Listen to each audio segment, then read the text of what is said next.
Good morning commandos, कैसे आप सभी लोग। और मुझे पूरी उम्मीद है कि आपको ह्यूमन फिजियोलॉजी पढ़ने में मजा आ रहा होगा और खूब सारे क्वेश्चंस आप लगा रहे होंगे क्योंकि टेस्ट में क्वेश्चन आएंगे इस पोर्शन से। ठीक है, टेस्ट के लिए बेटा प्रॉपरली रिवीजन करते हुए चला कीजिए। सैटरडे के टेस्ट को बिल्कुल आप समझ लीजिए एग्जाम है वैसे मानकर चलिए आपके, ऐसा पढ़कर जाइए उसमें। ठीक है, कोशिश कीजिए अपना खुद का परफॉर्मेंस इंप्रूव करने की। पिछले टेस्ट में क्या नंबर आए हैं या दूसरों की क्या रैंक आती है, इससे अफेक्ट मत होइए। ये सोचिए कि मैंने पिछले टेस्ट में ऐसा किया था, इस बार मैं कितना अच्छा परफॉर्म कर रहा हूं या कर रही हूं। ठीक है ना, तो अपने खुद के परफॉर्मेंस के इंप्रूवमेंट पर बेटा जोर डालिए, उस पर ही गौर कीजिए और पिछले पढ़ाए हुए इस टॉपिक्स को बराबर रिकॉल कीजिए, रिवाइज कीजिए। की नोट्स को कम से कम 3 बार पढ़ना है। की नोट्स को कम से कम 3 बार पढ़ना है आपको। क्लास में आने के पहले एनसीईआरटी थोड़ा पढ़कर आपको आना है बेटा, है ना, तो फायदा मिलेगा आपको। ठीक है ना, जिन दिन जो टॉपिक पढ़ा रहे हैं उनको आपको पढ़ना है और 2 घंटा अपने टेस्ट के रिवीजन के लिए अलग से रखना है आपको। ठीक है, चलिए, तो आज का हमारा टॉपिक है वो है लोकोमोशन एंड मूवमेंट्स बेटा। ठीक है, तो आज बेसिकली हम बात करेंगे मसल्स के कॉन्ट्रैक्शन के ऊपर, मसल्स के स्ट्रक्चर के ऊपर बात करेंगे और स्केलेटल सिस्टम के ऊपर बात करेंगे हम। तो आज के इस लेक्चर में बहुत सारे फैक्ट है, इसलिए की नोट्स में आपको जो पॉइंट रखे उसमें बहुत सारे फैक्ट बेटा उसके अंदर इन्वॉल्व है, तो वो फैक्ट जो है वो आपको थोड़े याद रखने पड़ेंगे। दिस इज द चैप्टर जहां पे कई चीजें आपको थोड़ी सी याद रखनी पड़ती है बेटा। पक्का पक्का याद रखोगे ना, मेहनत करोगे ना। चलो ठीक है, हम सब जानते हैं कि जो है हम सब जानते हैं कि कोई भी जीवित ऑर्गन, कोई भी लिविंग ऑर्गेनिज्म होता है वो अपने इन्वायरमेंट से इंटरेक्ट करता है, अपने पर्यावरण से इंटरेक्ट करता है और उस इंटरेक्शन के दौरान उसमें कई सारे मूवमेंट्स देखने मिलते हैं। आप बोलोगे सर हमको तो ऐसा समझ में आता नहीं कि किस तरह के मूवमेंट की आप बात कर रहे हो, तो मैं कहता हूं बेटा आपसे कि एक बैक्टीरिया है, उस बैक्टीरिया के अंदर जो बैक्टीरिया है उस बैक्टीरिया के अंदर क्या होता है बेटा, उसके अंदर भी साइटोप्लाज्म होता है। वो बैक्टीरिया जो है वो भी यदि हम बात करें उसके पास भी क्या होते हैं, फ्लैजिला होते हैं बैक्टीरिया के पास में। ठीक है ना, ठीक, साइटोप्लाज्म लिविंग रिएक्शन सारी वहां पर होती है। हालांकि बैक्टीरिया का साइटोप्लाज्म मूव नहीं करता है, बैक्टीरिया के पास में माइक्रोफिलामेंट्स नहीं होते, इसलिए बैक्टीरिया का साइटोप्लाज्म मूव नहीं करता है। लेकिन प्रोटोजोआ के अंदर बाकी सभी जो है वो यूकैरियोटिक के अंदर साइटोप्लाज्म भी मूव करता है और उसे मूव कराने वाले होते हैं माइक्रोफिलामेंट्स होते हैं, साइटोस्केलेटल्स होते हैं। ठीक है, बैक्टीरिया में फ्लैजिला होता है जो बैक्टीरियल मूवमेंट में हेल्प करता है, जैसे विब्रियो कॉलरा में सिंगल फ्लैजिला होता है। ठीक है ना, पढ़ा ना मिनट के। एस्ट्रा कोलाई में पूरी बॉडी पर फ्लैजिला देखने मिलते हैं, पेरिट्राइकस अरेंजमेंट होता है। ठीक है, तो हम देखते हैं जीवों में जो है आपको सीलिया और फ्लैजिला देखने मिलते हैं। जैसे आप देखिए पैरामीशियम में बहुत सारे सीलिया होते हैं जो मूवमेंट में हेल्प करते हैं। ठीक है, यूग्लिना में देखें आप तो आप देख पाएंगे कई तरह के जो है वो प्रोटोजोआ होते हैं, इनमें को फ्लैजिला भी देखने मिलता है बेटा। ठीक है ना, तो अब जो हम कहते हैं बेटा कि जो भी मूवमेंट्स होते हैं, मूवमेंट्स जो है वो बेसिकली जो भी लोकोमोशन एंड मूवमेंट्स हैं, याद रखना बेटा, एक बात याद रखना अच्छे से कि जैसे मैं खड़ा होकर यहाँ पे अपना हैंड मूव कर रही, दिस इज मूवमेंट के, दिस इज मूवमेंट के, इससे मैंने अपनी पोजीशन को चेंज नहीं किया है। लेकिन जब मैं यहां से यहां हो गया, this is the movement with displacement of position, movement with displacement of position, इसे बोलते हैं लोकोमोशन। तो लोकोमोशन का मतलब है ऐसा मूवमेंट जिसमें बॉडी का डिस्प्लेसमेंट हो जाए, ऐसा मूवमेंट जिसमें एक ऑर्गेनिज्म की बॉडी का डिस्प्लेसमेंट हो जाए, वो अपनी जगह को चेंज कर दे, वो लोकोमोशन में आता है। तो ऑल टाइप ऑफ लोकोमोशन, सभी लोकोमोशन मूवमेंट होते हैं, सभी लोकोमोशन मूवमेंट होते हैं, पर हर मूवमेंट लोकोमोशन नहीं होता है। सभी लोकोमोशन मूवमेंट्स होते हैं पर हर मूवमेंट लोकोमोशन नहीं होता है। क्लियर? लोकोमोशन की अपनी मूवमेंट्स, लोकोमोशन की अपनी एक जो है वो फिजिक्स होती है कि भाई किस प्रकार से कौन से फोर्सेस काम करते हैं, किस प्रकार से जीवित जीव आगे बढ़ता है। तो ये केवल दिखाने के, आपको बताने के लिए बताया कि भाई कि ये जो चीजें हैं इसमें आपको ताकि समझ में आता है कि हमारा स्केलेटल सिस्टम जो है वो बेसिकली हमारी मसल्स जो फोर्स लगाती है उन्हीं फोर्स को वो सही दिशा में जो है वो मूव कराने में हेल्प करता है। बगैर स्केलेटल सिस्टम के हम मूव नहीं कर पाएंगे, लोकोमोशन नहीं कर पाएंगे। तो skeletal system plays very important role, जिससे कि मसल्स जो होते हैं वो प्रॉपर डायरेक्शन में जो है अपना फोर्स लगाते हैं और उस फोर्स को जो है वो एक वर्क में कन्वर्ट करता है हमारा स्केलेटल सिस्टम। ठीक है, चलिए पॉइंट्स देखते हैं एनसीईआरटी के। यहाँ पे सभी जीवित जीव में आपको मूवमेंट्स देखने मिलते हैं, एनिमल्स में, प्लांट्स में वेरियस टाइप ऑफ मूवमेंट होते हैं। ठीक है, स्ट्रीमिंग मूवमेंट की बात करें हम तो मतलब प्रोटोप्लाज्म के मूवमेंट को स्ट्रीमिंग मूवमेंट कहते हैं, साइक्लोसिस कहते हैं। हमें ये यूकैरियोटिक में देखने मिलता है, याद रखिएगा बेटा। स्ट्रीमिंग मूवमेंट प्रोकैरियोट में नहीं होता, प्रोकैरियोटिक का साइटोप्लाज्म होता है स्टैटिक। ठीक है, तो ये सिंपलेस्ट फॉर्म ऑफ मूवमेंट होते हैं। इसमें cytoskeletal plays very important role, इसमें साइटोस्केलेटल जो है वो इंपॉर्टेंट रोल प्ले करता है। मूवमेंट की बात करें तो मूवमेंट में सीलिया, फ्लैजिला और टेंटकल्स बड़ा इंपॉर्टेंट रोल प्ले करते हैं। ह्यूमन विंग्स की बात करें तो हम कहते हैं ना कि हम मूवमेंट भी शो करते हैं और हम लोकोमोशन भी शो करते हैं, ठीक है ना। ह्यूमन बीइंग्स है, और मैंने आपको बताया ना बेटा कि मूवमेंट में डिस्प्लेसमेंट नहीं होता है, पोजीशन चेंज नहीं होती है, जबकि लोकोमोशन में पोजीशन चेंज होती है। हम अपने लिम्स को, जॉ को, आईलिड को, टंग को मूव कर सकते हैं। मूवमेंट जिसमें कि चेंज ऑफ प्लेस होता है, लोकेशन चेंज होता है, उसे हम लोकोमोशन कहते हैं। और ये वॉलेंट्री मूवमेंट होते हैं, हमारी मर्जी से होते हैं कि हमें किस तरफ मूव करना है, ठीक है। और ये वॉलेंट्री मूवमेंट होते हैं। इसमें क्या होता है, जब भी आप लोकोमोशन करते हैं वॉलेंट्री मूवमेंट होता है, इसका मतलब ये कि आपका नर्वस सिस्टम उसमें इन्वॉल्व है। जब आप लोकोमोशन करते हैं तो आपको मसल्स को कॉन्ट्रैक्ट करना पड़ता है, तो उसमें आपकी मसल्स इन्वॉल्व है, स्केलेटल सिस्टम और मस्कुलर सिस्टम उसमें इन्वॉल्व होता है। हम चलने के लिए, दौड़ने के लिए, ऊपर चढ़ने के लिए, उड़ने के लिए, तैरने के लिए अलग अलग प्रकार के मूव के जो लोकोमोशन के फॉर्म हमको देखने अलग अलग एनिमल में मिल सकते हैं, ठीक है ना। जनरली एनिमल्स लोकोमोशन क्यों करते हैं बेटा, वो करते हैं फूड को पाने के लिए। भाई एक हिरन है, हिरन दौड़ता हुआ घास में जा रहा है, घास की तरफ जा रहा है खाने के लिए। टाइगर हिरन के पीछे दौड़ रहा है, किसके लिए कर रहा है, फूड के लिए कर रहा है, ठीक। और जो है वो हिरन बहुत तेज तेज दौड़ रहा है, अपने जान को बचाने के लिए, अपने दुश्मन से बचने के लिए दौड़ रहा होता है वो, ठीक है ना, ठीक है। फिर ब्रीडिंग ग्राउंड्स को पाने के लिए एनिमल्स माइग्रेशन करते हैं, एडवर्स कंडीशन में एक जगह को छोड़कर वो दूसरी जगह पर मूव करते हैं। तो लोकोमोशन के कई सारे कारण हो सकते हैं, क्लियर। जैसे हम पैरामीशियम की बात करें, पैरामीशियम में जो सीलिया होते हैं ये फूड को लेने में हेल्प करते हैं साइटोफेरिंक्स के थ्रू, यानी फूड को एक डायरेक्शन में लेके आते हैं ताकि वो सेल के अंदर आ सके। साथ में ये लोकोमोशन में भी हेल्प करते हैं। इसका मतलब ये कि हमेशा लोकोमोटरी स्ट्रक्चर अलग होंगे और मूवमेंट करने वाले स्ट्रक्चर अलग होंगे, ये जरूरी नहीं है कि लोकोमोटरी स्ट्रक्चर और मूवमेंट करने वाले स्ट्रक्चर में कोई फर्क हो। जैसे मैंने आपसे कहा कि मैं अब एक जगह खड़ा होकर अपने पैर को मूव कर सकता हूं, एक जगह खड़ा होकर मैं अपने पैर को मूव कर सकता हूं, ठीक है ना।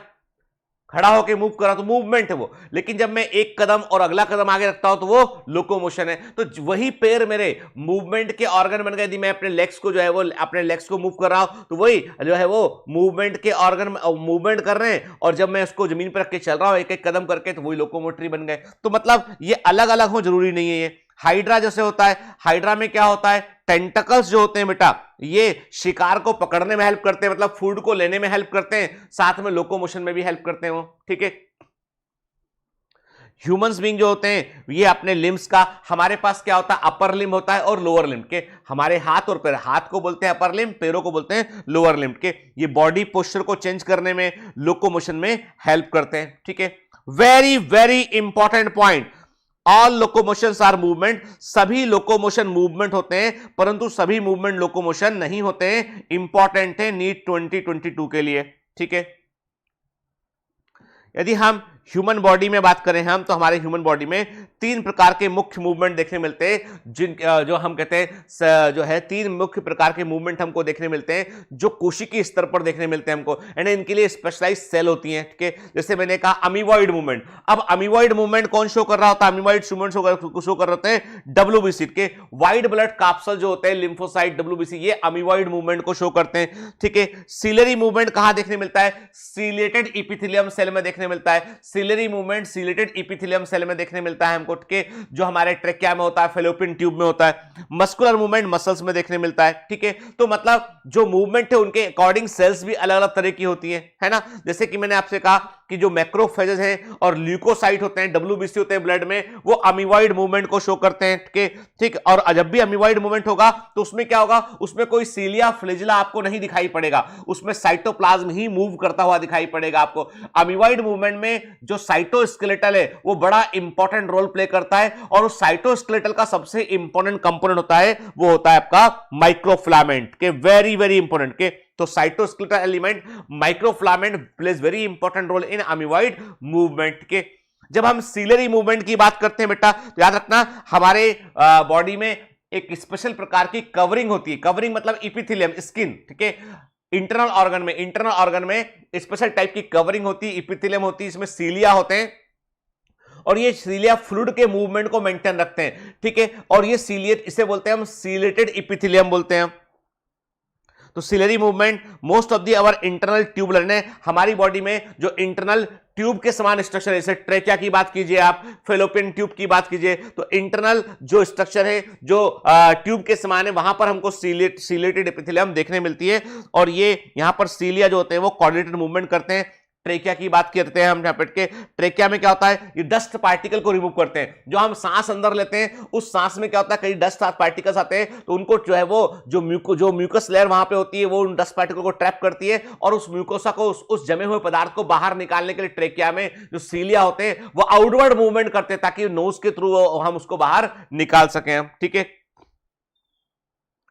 फिर जैसे हमने कहा फीमेल्स के अंदर जो फेलोपियन ट्यूब होती है, रिप्रोडक्टिव ओविडक्ट होती है, उस फेलोपियन ट्यूब के अंदर भी आपको सिलेटेड एपिथेलियम देखने मिलती है जिसके थ्रू ओवम मूव करता है। यानी ओवम जो है वो ओवरी से निकलकर वो यूट्रस तक मूव करता है। तो कैसे मूव करता है, ओवम के पास सीलिया फ्लैजिला नहीं होते हैं, फेलोपियन ट्यूब में सिलेटेड एपिथेलियम होती है जो मूव करती है, इसके चलते ओवम आगे की तरफ बढ़ता है। ठीक है, हमारे जो लिम्स है, जॉ है, टंग है, ये सब मस्कुलर मूवमेंट को शो करता है। अब ध्यान रखना बेटा, what is special in muscles, muscle cells को स्पेशलाइज्ड सेल के रूप में तैयार किया गया है। मतलब बायोलॉजिकल वर्ल्ड में जब इवोल्यूशन हुआ तो उस समय एक स्पेशल टाइप की सेल्स को बनाया गया जिन्हें मस्कुलर सेल्स बोलते हैं, मसल सेल्स बोलते हैं। मसल सेल्स की खास बात ये होती है कि इनमें कॉन्ट्रैक्टाइल प्रॉपर्टी होती है कि ये लोकोमोशन और मूवमेंट में हेल्प करती हैं। याद रखिए, मसल्स जो होती है दे ऑलवेज, वो हमेशा कॉन्ट्रैक्ट करती है के, यानी देखो ये मैंने कहा नॉर्मल साइज है मसल सेल का, कॉन्ट्रैक्ट की ये छोटा साइज हो गया इसका। ठीक है ना, ठीक, मतलब ये नॉर्मल साइज था इसका और ये कॉन्ट्रैक्ट करने के बाद साइज था इसका। मसल सेल जो है कभी भी जो है वो हमेशा जो है क्या करती है बेटा, वो हमेशा क्या करती है, हमेशा वो जो है वो पुल मतलब खींचती है अंदर तरफ, कॉन्ट्रैक्ट करती है उठ के, पुश नहीं कर सकती उठ के, यानी हमेशा वो क्या करती है, वो कॉन्ट्रैक्ट करती है हमेशा वो। ठीक है ना, तो मसल सेल जो होती है वो कॉन्ट्रैक्ट करती है। या तो मैंने कहा आपसे नॉर्मल साइज इसका, मान लो ये इसका नॉर्मल साइज है, कॉन्ट्रैक्ट करने के बाद साइज का ये हो गया इसका। ठीक है ना, रिलैक्स हुआ साइज ये हो गया इसका। मतलब ऐसा कभी नहीं होता है कि मसल्स अपना साइज लंबा कर दे, यानी वो रिलैक्स से ऊपर जाके और लंबी हो जाए, ऐसा नहीं होता कि वो कॉन्ट्रैक्ट होगी या नॉर्मल पोजीशन में आएगी। तो मतलब कॉन्ट्रैक्टाइल प्रॉपर्टीज में देखने मिलती है हमको। फ्लैजिलर मूवमेंट की बात करते हैं तो जो है स्पर्मेटो जो है, स्पर्म जब मूव करते हैं फ्लैजिला के थ्रू मूव करते हैं। ठीक है ना, स्पॉन्जेस के अंदर जो कोइनोसाइट सेल होते हैं वहां पे फ्लैजिला देखने मिलते हैं हमको, याद है बेटा। ठीक है, फिर यूग्लिना जैसे प्रोटोजोआ होते हैं उनमें हमको फ्लैजिला देखने मिलते हैं, है ना बेटा। तो ये फ्लैजिलर मूवमेंट की कैटेगरी में आता है। अब मसल्स के बारे में आपको एक बात याद रखना है बेटा, मसल्स होती है मेसोडर्मल इन ओरिजिन, और ये क्वेश्चन आएगा नीट 2022 में। ठीक है, मैं कह रहा हूं आपसे बेटा कुछ क्वेश्चन इस तरह के आएंगे एग्जाम में, तैयार रहिए उनके लिए के। मसल्स का ओरिजिन होता है मेसोडर्म से, मेसोडर्मल ओरिजिन की होती है।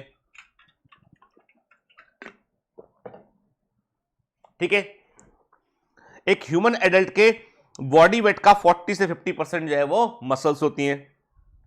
इनकी प्रॉपर्टी है एक्साइटेबिलिटी, मतलब इलेक्ट्रिकल इंपल्स, नर्वस सिस्टम जब इनको जो है वो इलेक्ट्रिकल इंपल्स देगा, जब नर्वस सिस्टम इनको स्टिमुलेट करेगा तो ये एक्साइटेड हो जाएंगी, ये एक्ट करेंगी उसके अनुसार, ये एक्साइटेबिलिटी हो गया। ठीक है, कॉन्ट्रैक्टिबिलिटी का मतलब बेटा ये कॉन्ट्रैक्ट करेंगी, एक्सटेंसिबिलिटी और इलास्टिसिटी, और अपनी जगह पर वापस आ सकती है। ठीक है, तो ये इनकी प्रॉपर्टी होती है, मस्कुलर टिश्यू की ये प्रॉपर्टी होती है। ठीक है, देख रहे हैं हम के, यानी ह्यूमन बॉडी में आप देखेंगे कि 40 से 50% जो है वो मसल्स ही प्रेजेंट होती है। आप देख रहे हैं कि आपको ग्लूटियस मैक्सिमस, ग्लूटियस मसल दिखाई पड़ रही है, हिप मसल है सबसे बड़ी मसल में, ग्लूटियस मैक्सिमस की बात करें हम। ठीक है ना, फिर आप देख रहे हैं यहाँ पे head and neck, shoulder and upper limb, ठीक है, तो डिफरेंट मसल्स हमारी बॉडी में पाई जाती हैं। ठीक है, अभी हमको याद रखना है कि जो मस्कुलर टिश्यू होता है, जो हम कहते हैं बेटा जो मसल सेल्स होती है उन्हें हम मसल फाइबर सेल बोलते हैं। क्या बोलते हैं उनको हम, उनके लिए वर्ड यूज करते हैं मसल फाइबर सेल बोलते हैं उनको हम, मसल फाइबर सेल बोलते हैं। ठीक है, मसल फाइबर सेल की जो सेल मेम्ब्रेन होती है, वेरी वेरी इंपॉर्टेंट,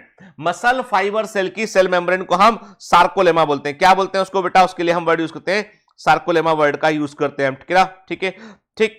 अब यहां पर आप क्या देख रहे हो बेटा, यहां पर आपको एक सिंगल सेल ही दिखाई पड़ रही है, यहां पे दिखाई पड़ रहा है आपको फेसिकुलाई दिखाई पड़ रहा है। फेसिकुलाई समझते हैं, फेसिकुलाई वर्ड का मतलब होता है गुच्छा, बंच। ठीक है, यानी वर्ड फेसिकुलाई का मतलब होता है बंच।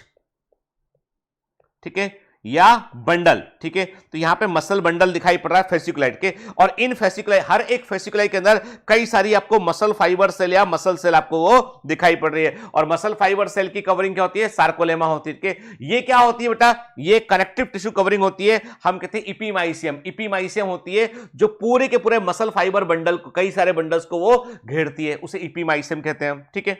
चलिए पहले देखते हैं, आगे बढ़ते हैं।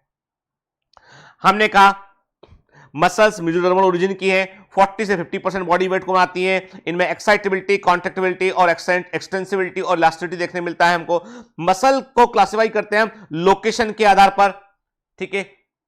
स्केलेटल मसल है, विसरल मसल है, कार्डियक मसल है, उनके अपीयरेंस के आधार पर रेखित मांसपेशियां हैं, अरेखित मांसपेशियां हैं, स्ट्रेट मसल्स हैं, नॉन स्ट्राइट मसल्स हैं, ठीक है ना। उनके एक्टिविटी के रेगुलेशन पे वॉलेंट्री मसल्स हैं कि इनवॉलेंट्री मसल्स हैं, ऐच्छिक मांसपेशियां हैं कि अनैच्छिक मांसपेशियां हैं, वो किस पे हो गया, वो रेगुलेशन के अकॉर्डिंग हो गया कि हम कंट्रोल कर पा रहे हैं नहीं कर पा रहे हैं। देखने के आधार पे हमने कहा रेखित मांसपेशियां हैं, अरेखित मांसपेशियां हैं, स्ट्राइप मसल्स हैं और नॉन स्ट्राइप मसल्स हैं। और बॉडी के लोकेशन के आधार पे ये स्केलेटल मसल है, विसरल मसल है या कार्डियक मसल है, ठीक है।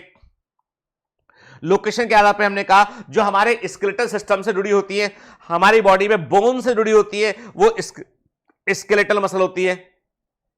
और ये होती है वॉलेंट्री। ये क्या होती है, होती है वॉलेंट्री, यानी ये वॉलेंट्री होती है, इनको हम मूव कर सकते हैं हम, ठीक है। जो हमारे इंटरनल ऑर्गन से जुड़ी होती हैं उन्हें विसरल मसल्स बोलते हैं, इनवॉलेंट्री होती हैं। और जो हमारे हार्ट में होती है वो कार्डियक मसल होती है, ठीक है ना। तो हम देख रहे हैं कि आपको लोकेशन के अकॉर्डिंग बात करें तो हमने कहा कि आपका जो है वो स्केलेटल मसल हो गया, विसरल मसल हो गया, कार्डियक मसल हो गया, ठीक है ना।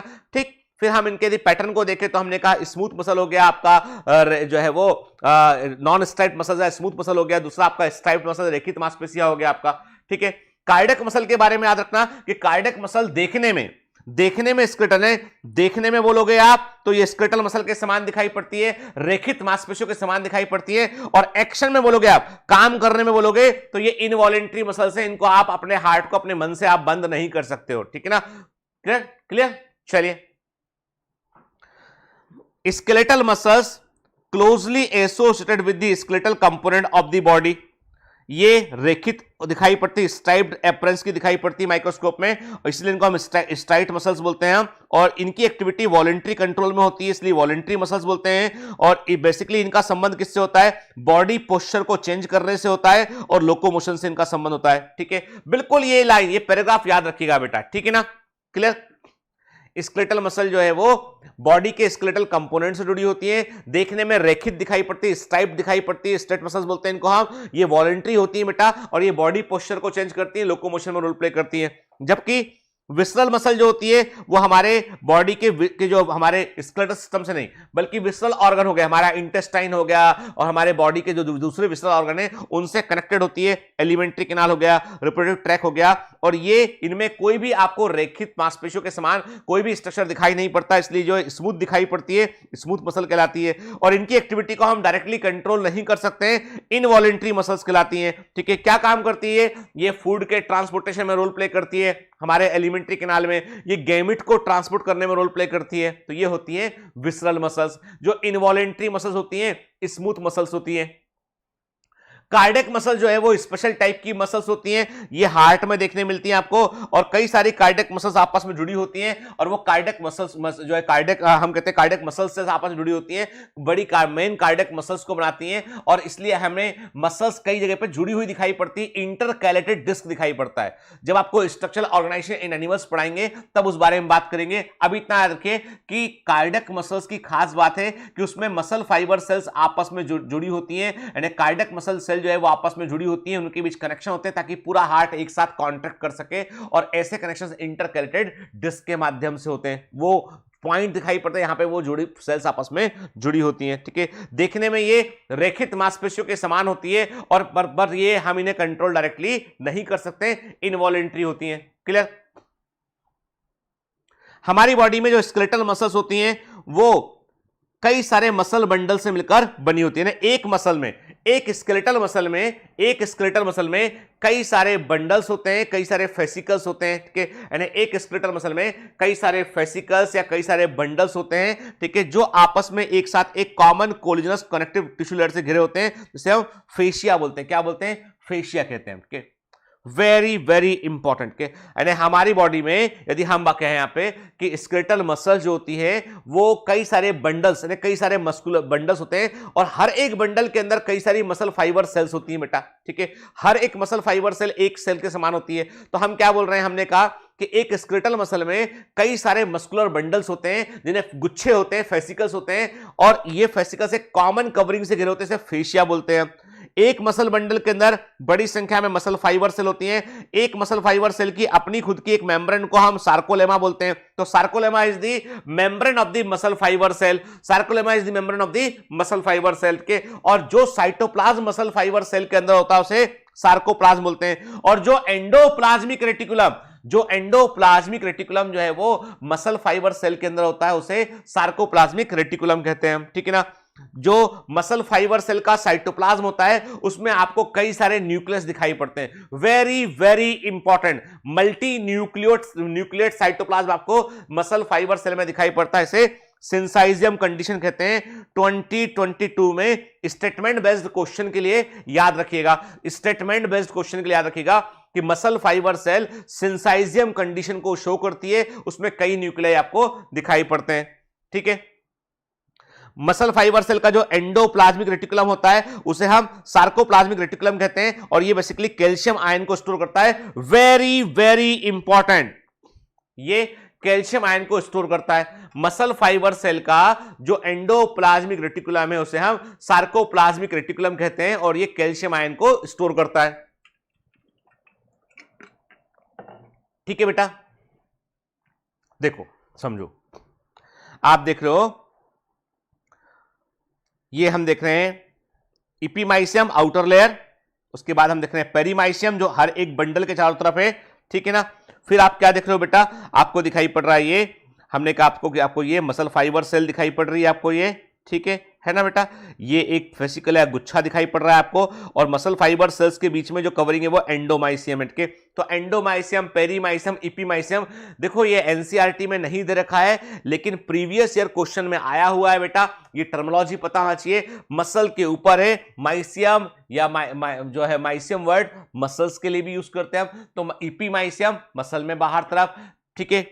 पेरीमाइसियम हर एक बंडल के आसपास जो कवरिंग है वो पेरीमाइसियम है बेटा, और जो है वो जो है मसल फाइबर सेल्स का अपना एक फेसिकल की के अंदर जो कवरिंग दिखाई पड़ रही है आपको, वो क्या है बेटा? एक फेसिकल के जो एक मसल फाइबर सेल के बीच में, दो मसल फाइबर के सेल के बीच में जो कवरिंग है वो क्या है? वो है एंडोमाइसियम है, ठीक है। गौर से देखिए, ये स्केलेटल मसल देख रहे हो बेटा आप, इसमें इपीमाइसियम, पेरीमाइसियम, एंडोमाइसियम, ठीक है ना, ठीक। मसल फाइबर सेल, ठीक है, और मसल फाइबर सेल की अपनी मेम्ब्रेन क्या है? सार्कोलेमा, ठीक है। तो ये ओवरऑल जो कवरिंग होती है, कनेक्टिव टिश्यू की कवरिंग होती है, उसे हम फेशिया बोलते हैं। ओवरऑल कवरिंग को हम फेशिया कहते हैं, ठीक है। क्लियर? ये ना देखो, डीप फेशिया, और यही आगे चल के टेंडॉन में कन्वर्ट होता है। ये इपीमाइसियम, पेरीमाइसियम है ना बेटा, एंडोमाइसियम, ठीक है। फिर ये देख रहे हो सार्कोलेमा, मायोफिब्रिल, ठीक है ना, मसल फाइबर सेल देख रहे हैं आप, ठीक है। ये मायोफिब्रिल अंदर प्रेजेंट प्रोटीन फिब्रिल है बेटा, ठीक है ना। ये आप सार्कोलेमा देख रहे हो कवरिंग, ये एक सेल है, ये पूरी एक सेल है, ठीक है ना बेटा। क्लियर? ठीक है। ये सब डायग्राम एग्जाम में ऐसे कैसे नहीं आएंगे, जो आएगा वो डायग्राम था हमारा एनसीईआरटी वाला डायग्राम बेटा, उसको याद रखना है हमको, है ना, ठीक है। ये डायग्राम के, this is very very important diagram NCERT वाले को। बाकी डायग्राम हम बेटा जो है वो समझने के लिए देखते हैं हम, ठीक है ना। जो लेवलिंग के लिए एग्जाम में आ सकता है वो डायग्राम ये वाला है बेटा, ठीक है। देख रहे हैं आप, है ना। फेसिकल्स मतलब मसल बंडल की बात कर रहे हैं हम, ठीक है बेटा। ये अंदर मसल फाइबर सेल दिखाई पड़ रही है, इसकी कवरिंग सार्कोलेमा, और ये ब्लड कैपिलरी की सप्लाई आपको दिखाई पड़ रही है ना। तो इतना ही एनसीईआरटी में लेवल किया है, और यही आपको याद रखना है बेटा लेवलिंग में। लेवलिंग में बस ये याद रखना है आपको, समझ गए? लेवलिंग में बस इसको याद रखना है आपको, ठीक है। मसल फाइबर सेल के अंदर बड़ी संख्या में आपको जो है पैरेलली अरेंज फिलामेंट दिखाई पड़ते हैं सार्कोप्लाज्म में, जिन्हें हम मायोफिलामेंट्स कहते हैं। मायोफिब्रिल कहते हैं। हर एक मसल फाइबर सेल के अंदर, गौर से देखिए आप, हर एक मसल फाइबर सेल के अंदर क्या देख रहे हैं आप, आपको दिखाई पड़ रही है, देखो ये देख रहे हो आप, मैं टिक करता जा रहा हूं उसको, ठीक है, मैं इसको यहाँ पे ब्लैक डॉट करता जा रहा हूं, देख रहे हैं आप, ये आपको पैरेलल एक दूसरे के पैरेलल, एक को बाहर निकाला हमने, एक मसल फाइबर सेल के अंदर आपको पैरेलली अरेंज कई सारे फाइबर्स दिखाई पड़ते हैं, जिन्हें हम जो है वो मायोफिलामेंट्स या जिनके लिए हम क्या वर्ड यूज करते हैं, जिनको हम मायोफिब्रिल कहते हैं या मायोफिलामेंट्स कहते हैं। मायो मतलब मसल्स, मायोफिलामेंट है, मायोफिब्रिल कहते हैं। मायोफिब्रिल देखने में हमको जो है वो स्ट्रेट अपरेंस के दिखाई पड़ते हैं, रेखित अपरेंस के दिखाई पड़ते हैं, क्योंकि इनमें एक्टिन और मायोसिन प्रोटीन का जो है वो डिस्ट्रीब्यूशन पैटर्न ऐसा होता है। जो मायोफिब्रिल है या मायोफिलामेंट है वो मसल फाइबर सेल को स्ट्रेट या रेखित अपरेंस प्रोवाइड करते हैं, ठीक है, जिससे कि उसमें लंबी लंबी पट्टियां दिखाई पड़ती है। ऐसा इसलिए होता है क्योंकि एक्टिन और मायोसिन प्रोटीन अपने आप को उस प्रकार से अरेंज करते हैं। जो हल्के रंग की पट्टी है उसे लाइट बैंड कहते हैं। हल्के रंग की पट्टी दिखाई पड़ती है, लाइट स्टैंडिंग वाली हल्के रंग की पट्टी दिखाई पड़ती है, उसे एक्टिन कहते हैं, लाइट बैंड होता है। और जो इसे हम आई बैंड या आइसोट्रोपिक बैंड भी कहते हैं, ठीक है। तो एक्टिन क्या होते हैं, thin filament, actin is actually thin filament. Actin क्या होते हैं, एक्टिन जो होते हैं वो थिन फिलामेंट होते हैं, इन्हें थिन फिलामेंट कहते हैं। क्लियर, ध्यान से बात सुनो। एक मसल फाइबर सेल के अंदर आपको लंबी लंबी प्रोटीन की पट्टियां दिखाई पड़ेंगी, जिससे कि वो स्ट्रेट या रेखित दिखाई पड़ेगा। और ये जो पट्टियां होती हैं इन्हें मायोफिलामेंट या मायोफिब्रिल कहते हैं। और इन मायोफिलामेंट या मायोफिब्रिल में आपको जो है एक्टिन और प्रोटीन का अरेंजमेंट इस प्रकार से दिखाई पड़ता है, जिससे कि ये आपको जो है बैंड के रूप में दिखाई पड़ती है, पट्टियों के रूप में दिखाई पड़ती है। और इसमें लाइट कलर का बैंड होता है, एक्टिन से बना हुआ, इसे आई बैंड बोलते हैं। आई का मतलब एक समान आइसोट्रोपिक होता है। और डार्क कलर के बैंड जो है वो मायोसिन प्रोटीन से बना होता है, उसे एनाइसोट्रोपिक बैंड बोलते हैं, ए बैंड कहते हैं उसको हम, ठीक है ना। क्लियर, दोनों एक्टिन और मायोसिन प्रोटीन अपने आप को रॉड समान स्ट्रक्चर में एक दूसरे के पैरेलल अरेंज करते हैं, एक दूसरे के पैरेलल अरेंज करते हैं, ठीक है। जैसे मैंने कहा आपसे कि ये यदि मान लो ये मायोसिन है तो ये एक्टिन अपने आप को अरेंज करके, तो ऐसे एक दूसरे के पैरेलल, एक दूसरे के पैरेलल ऐसे अपने आप को ये अरेंज करते हैं, ठीक है ना। क्लियर, एक्टिन फिलामेंट जो होते हैं याद रखना थिन होते हैं, इसलिए थिनर होते हैं, इसलिए थिन फिलामेंट कहते हैं। मायोसिन मोटे होते हैं, इसलिए उनको हम थिक फिलामेंट कहते हैं, ठीक है। गौर से देखो जरा, है ना, इमेज को बड़े गौर से देखो कि वो कह रहा है आपसे कि आप देख रहे हो, गौर से देख रहे हो, आपको क्या दिखाई पड़ रहा है इसमें, आपको थिन फिलामेंट दिखाई पड़ रहा है, थिक फिलामेंट दिखाई पड़ रहा है। आप देख रहे हो यहां पे, अभी सार्कोमियर वगैरह बाद में बात करेंगे, अभी हम केवल इतनी बात कर रहे हैं कि जो एक्टिन है वो क्या हम देख रहे हैं कि ये जो ये है थिन फिलामेंट, ये हम देख रहे हैं थिन फिलामेंट दिखाई पड़ रहा है, और ये हमको थिक फिलामेंट दिखाई पड़ रहा है, ये हमारा थिक फिलामेंट है, ये हमको थिक फिलामेंट दिखाई पड़ रहा है ना, थिक है। और एक थिन देख रहे हैं यहाँ पे, थिन फिलामेंट मेनली एक्टिन से बना है और थिक मायोसिन से बना होता है, देखिए ध्यान से, है ना। हम देख रहे हैं ये lighter I band, lighter I band, I band बोले तो आइसो, आई बैंड बोले तो आई बैंड का मतलब क्या है, आइसोट्रोपिक बैंड जो कि एक्टिन से बना होता है, ठीक है ना बेटा, है ना। और ए बैंड का मतलब एनाइसोट्रोपिक बैंड जो कि मायोसिन से बना होता है, ठीक है ना। क्लियर, चलिए हम देख रहे हैं यहाँ पे कि हमें दिखाई पड़ रहा है थिक और थिन फिलामेंट दिखाई पड़ रहे हैं। ये आप देख रहे हो, ये क्या देख रहे हो बेटा, ये आप देख रहे हो एक्टिन को देख रहे हो आप, यहाँ पे थिन फिलामेंट है, और ये आप मायोसिन को देख रहे हो, ये थिक फिलामेंट है, ठीक है। क्लियर, देखिए अभी सिर्फ इतना गौर कीजिए इसमें कि अरेंजमेंट किस तरह का है। एक्टिन और मायोसिन एक दूसरे के पैरेलल अरेंज हैं, आपको थिन फिलामेंट दिखाई पड़ रहे हैं, थिक फिलामेंट दिखाई पड़ रहे हैं। अभी एम लाइन, जेड लाइन, इस पर बाद में बात करेंगे। केवल इतना कि थिन फिलामेंट क्या है, एक्टिन फिलामेंट है, थिक फिलामेंट क्या है बेटा, मायोसिन फिलामेंट है, पैरेलल अरेंज किए हुए हैं, ठीक है ना। क्लियर, देखिए, है ना। अब हम ये एनसीईआरटी का इमेज देख रहे हैं जो हमको बतला रहा है कि जो है ए बैंड मतलब जो है वो थिक वाला हिस्सा, और आई बैंड क्या है, थिन वाला हिस्सा है। ए बैंड में आपको जो है वो कुछ ओवरलैपिंग दिखाई पड़ रही है एक्टिन और मायोसिन के बीच में, जबकि आई बैंड में आपको ओवरलैपिंग नहीं दिखाई पड़ रही है ना बेटा, ठीक है। चलिए, at in the centre of each I band, हर आई बैंड के सेंटर में, आई बैंड मतलब आइसोट्रोपिक बैंड, मतलब एक्टिन से बना हुआ थिन फिलामेंट का बैंड जो होता है, उसके बीच में आपको इलास्टिक फाइबर दिखाई पड़ता है, जो वर्टिकली ओरिएंटेड होता है, जो बीचों बीच प्रेजेंट होता है, उसे जो जेड लाइन को बांटता है। और जेड लाइन इसको दो हिस्सों में बांटता है, जेड लाइन इसको दो हिस्सों में बांटता है। मतलब थिन फिलामेंट जो है, थिन फिलामेंट जेड लाइन पर जुड़े होते हैं, जो कि इलास्टिक फाइबर होता है। देखो ध्यान से, देखो ये है Z line, this is Z line, के हम देख रहे हैं ये है जेड लाइन, ये जेड लाइन है, ठीक है। आई बैंड के ठीक बीच में ये देखो, ये आई बैंड है, ये पूरा क्या है, ये पूरा आई बैंड है। आई बैंड के ठीक बीच में जेड लाइन दिखाई पड़ रही है और इस पर जो है वो थिन फिलामेंट जुड़े होते हैं, इस पर थिन फिलामेंट जुड़ के देख रहे हैं आपके। ये क्या है बेटा, देखो यहाँ पे, ये मैंने कहा ये थिन फिलामेंट है, ठीक है, ये क्या है, ये थिन फिलामेंट है, और ये क्या है, ये थिक फिलामेंट है। तो आप क्या देख रहे हो, जेड लाइन जो है, जेड लाइन क्या है, थिन फिलामेंट के ठीक बीच में, मतलब आई बैंड के ठीक बीच में से गई हुई है। तो ऐसा मानकर चलते हैं कि जेड लाइन वो इलास्टिक फाइबर जिस पर की जो है वो आई बैंड जो है वो जुड़ा होता है, या एक्टिन प्रोटीन इस पर जुड़ा होता है। दो जेड लाइन के बीच में क्या है, जो एरिया है वो सार्कोमियर कहलाता है, ठीक है। देखिए फिर क्या बोल रहा है, थिक फिलामेंट जो होते हैं ए बैंड के, थिक फिलामेंट जो ए बैंड है यहां पर आइसोट्रोपिक बैंड है, वहां पर जो है आपको मिडिल पोर्शन में आपको जो है वो दिखाई पड़ेगा, आपको एक पतली सी फाइब्रस मेम्ब्रेन दिखाई पड़ेगी, उसे एम लाइन बोलते हैं, कि उसे हम एम लाइन कहते हैं। उसे हम किसकी बात कर रहे हैं, हम बात कर रहे हैं इसकी, एम लाइन क्या होगा, ये यहां होगा, ये this is the M line, ये एम लाइन होगा, this is the M line. यदि हम देखें यहाँ पे, इसमें देखें डायग्राम में, तो ये वाला हिस्सा क्या होगा, ये वाला हिस्सा उसका हो गया, ये एम लाइन हो गया ये, ठीक है, ठीक है। यानी थिक फिलामेंट के एनाइसोट्रोपिक बैंड के ठीक बीच में हमको एम लाइन देखने मिलेगा, ठीक है, clear. The A and I band arrange alternatively through out the length of the myofibril, myofibril की पूरी लंबाई में A band I band, A band I band जो है अपने आप को ऐसे लाइन से पैरेलल अल्टरनेटली अरेंज करते हैं, उठ के वो एरिया मायोफिब्रिल के बीच का वो एरिया, वो पोर्शन जो दो जेड लाइन के बीच में होता है, मायोफिब्रिल का वो एरिया जो कि दो जेड लाइन के बीच में होता है, मायोफिब्रिल का वो एरिया बेटा जो कि दो जेड लाइन के बीच में होता है। दिमाग का फ्यूज उड़ तो नहीं गया, पहले बताओ, पक्का दिमाग काम कर रहा है ना? अभी नहीं काम कर रहा तो खिड़की से 2 मिनट बाहर झांक कर फिर वापस लौट के अंदर आओ, ठीक है।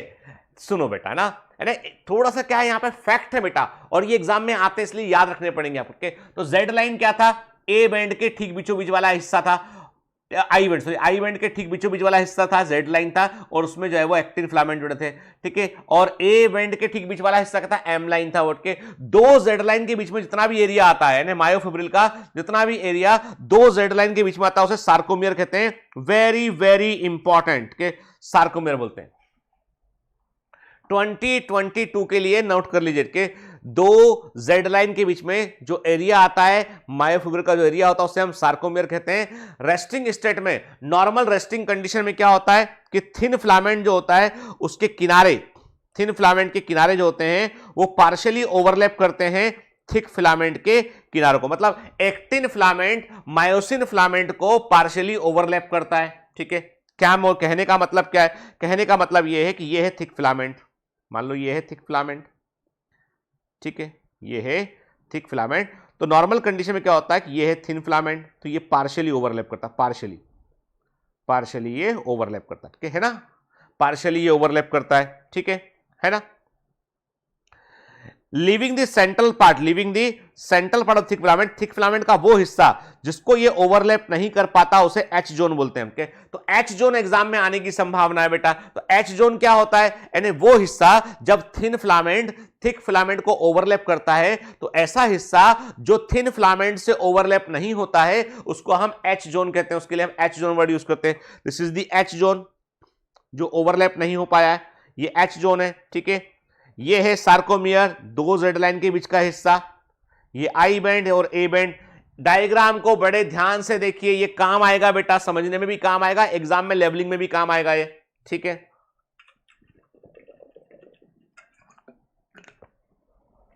ठीक है बेटा, है ना। चलिए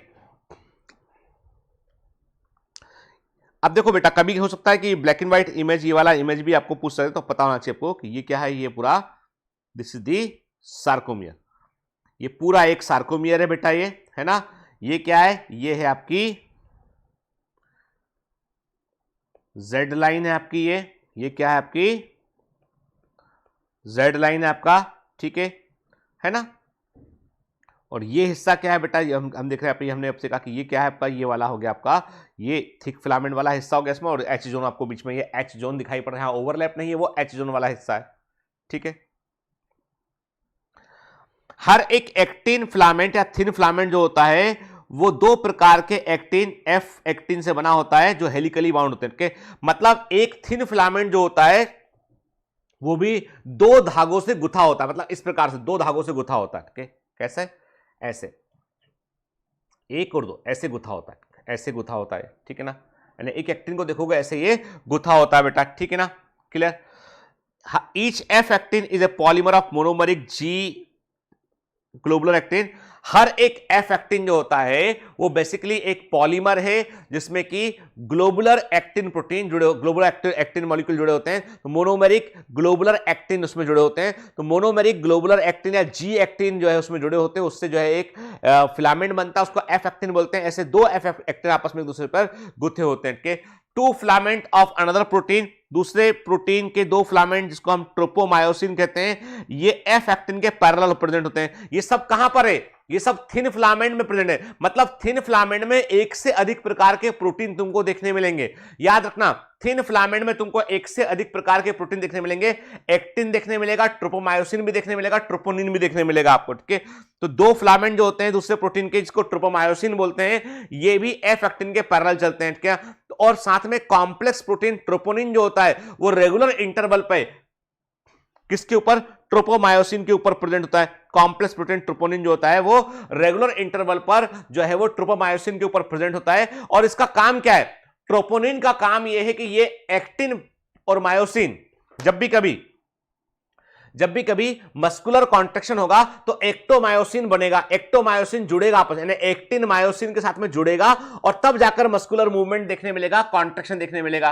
तो एक्टिन के पास एक जगह होना चाहिए। इसका मतलब एक्टिन के पास एक जगह होना चाहिए जहां पर मायोसिन आकर जुड़ सके, और वो जगह जो होती है उसको छिपा के रखता है ट्रोपोनिन के। ट्रोपोनिन जो है जब मसल को कॉन्ट्रैक्ट नहीं करना होता है तो ट्रोपोनिन जो है वो छिपा के रखता है एक्टिन की उस जगह को जहां से वो मायोसिन से जुड़ता है। जब मसल को कॉन्ट्रैक्ट करना होता है तो ट्रोपोनिन को डिस्प्लेस करता, हटाता है calcium ion. Calcium ion is very important. यदि कैल्शियम की बॉडी में कमी हो जाए तो मस्कुलर कॉन्ट्रैक्शन नहीं हो पाएगा, टिटेनी नाम की बीमारी आती है, ठीक है। तो calcium ion is very important for our body functions के। तो कैल्शियम आयन ट्रोपोनिन को जो है वो हटाता है वहां से, कहां से? जो एक्टिन की जो एक्टिव साइट है, एक्टिन प्रोटीन की जो साइट जहां पर मायोसिन जुड़ेगा उसको छिपा के रखा हुआ था ट्रोपोनिन ने, उसका डिस्प्लेसमेंट कैल्शियम आयन करता है। इसलिए calcium ion is very important for the muscle contraction, ठीक है।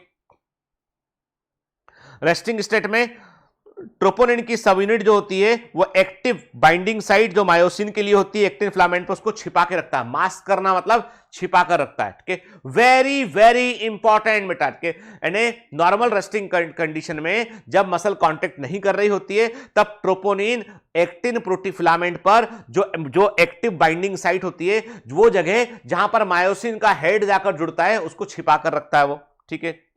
देखिए ये आप एफ एक्टिन से बने हुए दो फिलामेंट दिखाई पड़ रहे हैं जो आपस में गुथे हुए, एफ एक्टिन से बने हुए दो फिलामेंट जो आपस में गुथे हुए हैं, ठीक है।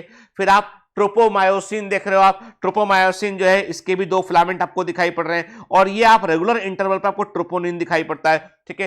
रेगुलर इंटरवल पर ट्रोपोनिन दिखाई पड़ता है जो क्या करता है, जो एक्टिन के ऊपर प्रेजेंट जो एक्टिव साइट है जहां पर मायोसिन का हेड जाकर जुड़ता है। मायोसिन में क्या है, ये हेड और क्रॉस आर्म दिखाई पड़ रहे हैं, और ये आपको उसका टेल वाला हिस्सा दिखाई पड़ रहा है, इसको आपका टेल वाला हिस्सा दिखाई पड़ रहा है। तो मायोसिन का जो हेड होता है ये जाकर जुड़ता है एक्टिन प्रोटीन से और फिर कॉन्ट्रैक्शन में रोल प्ले करता है, ठीक है। तो ट्रोपोनिन उस एक्टिव साइट को छिपा कर रखता है। हर एक मायोसिन जो है वो थिक फिलामेंट जो होता है वो भी एक पॉलीमराइज प्रोटीन होता है, और इसमें कई मोनोमरिक प्रोटीन पाए जाते हैं जिन्हें मीरोमायोसिन बोलते हैं, यानी हर एक थिक फिलामेंट जो होता है वो एक पॉलीमराइज प्रोटीन होता है। इसमें जो मोनोमरिक प्रोटीन पाए जाते हैं उनको मीरोमायोसिन बोलते हैं, और ये एक जो मीरोमायोसिन होते हैं वे एक थिक फिलामेंट का निर्माण करते हैं आपस में मिलकर के। हर एक मीरोमायोसिन के दो पार्ट होते हैं, हर एक मीरोमायोसिन के दो पार्ट होते हैं, एक होता है हेड और शॉर्ट आर्म, दूसरा होता है टेल, ठीक है। हेड और शॉर्ट आर्म को हम बोलते हैं हैवी मीरोमायोसिन बोलते हैं, टेल को हम लाइट मीरोमायोसिन बोलते हैं। कहने का मतलब ये है कि जो थिक फिलामेंट मायोसिन है वो भी कोई सिंपल नहीं है, वो भी वास्तव में कई मोनोमेरिक प्रोटीन से बना होता है, इनको मीरोमायोसिन कहते हैं, और मीरोमायोसिन जो है मिलकर एक बड़े थिक फिलामेंट को बनाते हैं। हर एक मीरोमायोसिन में जो है दो पार्ट होते हैं, एक हेड और जो है वो दूसरा टेल होता है। हेड से शॉर्ट आर्म भी जुड़ी होती है और हेड और शॉर्ट आर्म को मिलाकर हम हेवी मीरोमायोसिन कहते हैं, जबकि टेल को हम जो है वो लाइट मीरोमायोसिन कहते हैं। वेरी वेरी इंपॉर्टेंट, हेड और शॉर्ट आर्म जो होती है ये बाहर की तरफ निकली होती है, मतलब ये थिक फिलामेंट है ये, तो इससे ये निकला होता है, ये ऐसे बाहर निकली होती है। थिक फिलामेंट बन रहा है, ऐसे बाहर निकला हुआ है, थिक फिलामेंट बन रहा है तो ऐसे बाहर निकला है। ये जो मोटा देख रहे हैं आप, ये क्या है, ये मीरोमायोसिन के गुथने पर बना हुआ थिक फिलामेंट है। और जो बाहर तरफ प्रोजेक्टेड हिस्सा है इसका हेड है, इसका ये वाला हेड और जो आर्म वाला हिस्सा है। हेड और शॉर्ट आर्म जो होती है रेगुलर इंटरवल पर बाहर तरफ निकला होता है, ठीक है। और क्या करता है बेटा, ये एक एंगल में बाहर निकला होता है और ये क्रॉस आर्म को बनाता है, यानी ये वो आर्म होती है जो एक्टिन के एक्टिव साइट से जाकर जुड़ती है, जो एक्टिन फाइबर के पास में जो जगह होती है जहां पर जुड़कर एक्टिन और मायोसिन एक साथ जुड़कर कॉन्ट्रैक्शन कर सकते हैं, वहां पर जुड़ता है, तो ये क्रॉस आर्म होता है। तो क्रॉस आर्म किस में देखने मिलता है आपको, थिक फिलामेंट में देखने मिलता है। क्रॉस आर्म किससे बना होता है, ये हैवी मीरोमायोसिन से बना होता है। क्रॉस आर्म क्या होता है, ये हेड और arm of the myosin protein या थिक फिलामेंट का होता है हेड और आर्म, ठीक है। मायोसिन में ग्लोबुलर हेड होता है, फूला हुआ हेड होता है, जिसमें एटीपी एज एंजाइम की एक्टिविटी होती है और ये एटीपी को बाइंड करता है, यूज करता है। मस्कुलर कॉन्ट्रैक्शन में जो एटीपी से एनर्जी निकाली जाती है, मसल कॉन्ट्रैक्शन में जो एटीपी से एनर्जी निकाली जाती है, उसमें मायोसिन का हेड एटीपी को हाइड्रोलाइज करता है, ठीक है। देखो ध्यान से, एनसीईआरटी का फिगर है ये, ठीक है। हम क्या देख रहे हैं, एक्टिन फिलामेंट, मायोसिन फिलामेंट। देखो हेड है, ये निकल, देखो ये क्या है, इसका एक प्रोजेक्टेड हिस्सा दिखाई पड़ रहा है हेड, ये एटीपी का यूज करेगा, एडीपी में फॉस्फेट में कन्वर्ट कर दिया उसने, और जैसे एनर्जी मिला इसको, इसने क्या किया, इसने क्रॉस ब्रिज का फॉर्मेशन कर दिया, इसने मायोसिन हेड जुड़ गया जाके एक्टिन से, ठीक है। जुड़ने के बाद क्या करेगा, ये स्लाइडिंग करेगा, उसको खिसकाएगा अपने ऊपर। जैसे अब स्लाइडिंग का मतलब क्या हो गया, स्लाइडिंग का मतलब ये हो गया बेटा कि मैं आपसे बोलूं कि स्लाइडिंग का मतलब ये हो गया कि मान लो मैंने कहा ये दोनों थिक फिलामेंट है, आपसे ये दोनों थिक फिलामेंट, ये दोनों थिक फिलामेंट है, ऊपर वाला नीचे थिक फिलामेंट के, और ये है थिन फिलामेंट के, ये थिन फिलामेंट है के, ठीक। तो एक्चुअली क्या होता है कि ये खींच के इसको अंदर तरफ स्लाइड करेगा, कॉन्ट्रैक्शन हो गया, रिलैक्सेशन हो गया, कॉन्ट्रैक्शन हो गया, रिलैक्सेशन हो गया, ठीक है ना, क्लियर। तो स्लाइडिंग एंड रोटेशन की बात करें, ब्रेकिंग ऑफ क्रॉस ब्रिज, ठीक है। तो देखो बेटा, जब एटीपी दोबारा एटीपी आएगा, एनर्जी यूज आएगी, फिर दोबारा एटीपी वहां पहुंच के जुड़ेगा उससे, अभी एटीपी जुड़ा भर है, रिलीज नहीं हुआ, टूटा नहीं है, एटीपी जुड़ेगा तो क्रॉस ब्रिज ब्रेक हो जाएगा। यानी एटीपी जैसे जैसे हेड और आर्म से, हेड आर्म वाले हिस्से से, मायोथिक फिलामेंट के हेड और आर्म वाले हिस्से से जैसी एटीपी जाकर जुड़ता है तो क्रॉस ब्रिज खुल जाता है, खुल गया, देखो रिलैक्स हो गया, ये ब्रेकिंग ऑफ क्रॉस ब्रिज। चलो हम समझते हैं एक बार, पढ़ते भी इसको ना, ठीक है। देखो एक एनिमेशन गौर से देखो आप, कैल्शियम आयन आया, उसने देखो कैसे हो, कैल्शियम आयन आया, उसने ट्रोपोनिन को हटाया, मास्क अनमास्क कर दिया साइड को, मायोसिन का हेड जाकर जुड़ा एक्टिन से, देखो मायोसिन का हेड जाकर जुड़ेगा और उसको खिसका देगा एक तरफ, क्या, दिस इज दी स्लाइडिंग। और स्लाइडिंग थ्योरी ही जो है मस्कुलर कॉन्ट्रैक्शन को समझाती है कि मसल कॉन्ट्रैक्ट कैसे करते हैं, जब एक्टिन मायोसिन के ऊपर जो है वो स्लाइड करता है, thin filament over the thick filament slide करता है, तब मस्कुलर कॉन्ट्रैक्शन होता है। जब भी मस्कुलर कॉन्ट्रैक्शन होगा तो दोनों जेड लाइन पास पास में जाएंगी, जब भी मस्कुलर कॉन्ट्रैक्शन होगा दोनों जेड लाइन पास पास में जाएंगी, अंदर खींचा ना तुमने, उसको पकड़ के अंदर खींच लिया, दोनों जेड लाइन पास पास में जाएंगी और एच जोन जो है वो छोटा हो जाएगा, एच जोन छोटा हो जाएगा। अब एच जोन क्या बताया था मैंने, जहां पर ओवरलैपिंग नहीं होती है थिक और थिन फिलामेंट की, वो बीच वाला हिस्सा एच जोन था। जेड लाइन क्या थी, यहां पे थिन फिलामेंट जुड़े होते हैं, पास पास जाएगा, ठीक है। मतलब सार्कोमियर छोटा हो जाएगा, सार्कोमियर बड़ा हो जाएगा, छोटा हो जाएगा जब कॉन्ट्रैक्शन हुआ था, और बड़ा हो जाएगा, नॉर्मल हो जाएगा जब रिलैक्सेशन होगा तब, ठीक है, क्लियर। देखो एटीपी को लिया, एनर्जी खर्च की, जुड़ा, खिसका दिया, फिर एटीपी आया, जुड़ा, हट गया। एटीपी यूज करने के बाद, देखो एटीपी जुड़ने के बाद क्रॉस ब्रिज हट गया, अब एटीपी यूज करके एनर्जी अंदर ले लिया, तब क्रॉस ब्रिज बन गया। गौर से देखो एनिमेशन को, give attention on the animation, attention दीजिए उस पे। देखो एटीपी आके जुड़ा, क्रॉस ब्रिज टूट गया, एनर्जी निकाल ली एटीपी की, तो अब क्रॉस ब्रिज बन गया, ठीक है। मैकेनिज्म ऑफ मसल कॉन्ट्रेक्शन को हम स्लाइडिंग फिलामेंट थ्योरी से एक्सप्लेन करते हैं। कॉन्ट्रेक्शन ऑफ मसल फाइबर जो है कब होता है, जब थिक फिलामेंट के ऊपर जो है वो स्लाइड करता है। नीट 2022 का 100% आने वाला क्वेश्चन, 100% ये क्वेश्चन एग्जाम में आएगा 100% बेटा, ठीक है ना।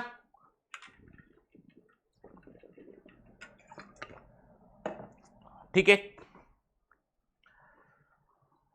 Muscle contraction initiated buy signal send by the central nervous system. हमारा सेंट्रल नर्वस सिस्टम ब्रेन और स्पाइनल कॉर्ड सीएनएस में आते हैं, ये इंफॉर्मेशन को भेजते हैं। देखो बेटा क्या होता है, एक होते हैं सेंसरी न्यूरॉन जो सेंस ऑर्गन से इंफॉर्मेशन ब्रेन को लाके देते हैं, और एक होते हैं मोटर न्यूरॉन। मोटर न्यूरॉन का मतलब है ऐसे न्यूरॉन, ऐसे नर्व जो हमारे सेंट्रल नर्वस सिस्टम से निकलते हैं और मसल्स पर आकर सप्लाई करते हैं, मसल्स से काम करवाते हैं, मसल्स को बतलाते हैं कि तुम्हें कॉन्ट्रैक्ट करना है, वो है मोटर न्यूरॉन। ठीक है, तो motor neuron plus muscle fibre के मिलने पर बनती है मोटर यूनिट।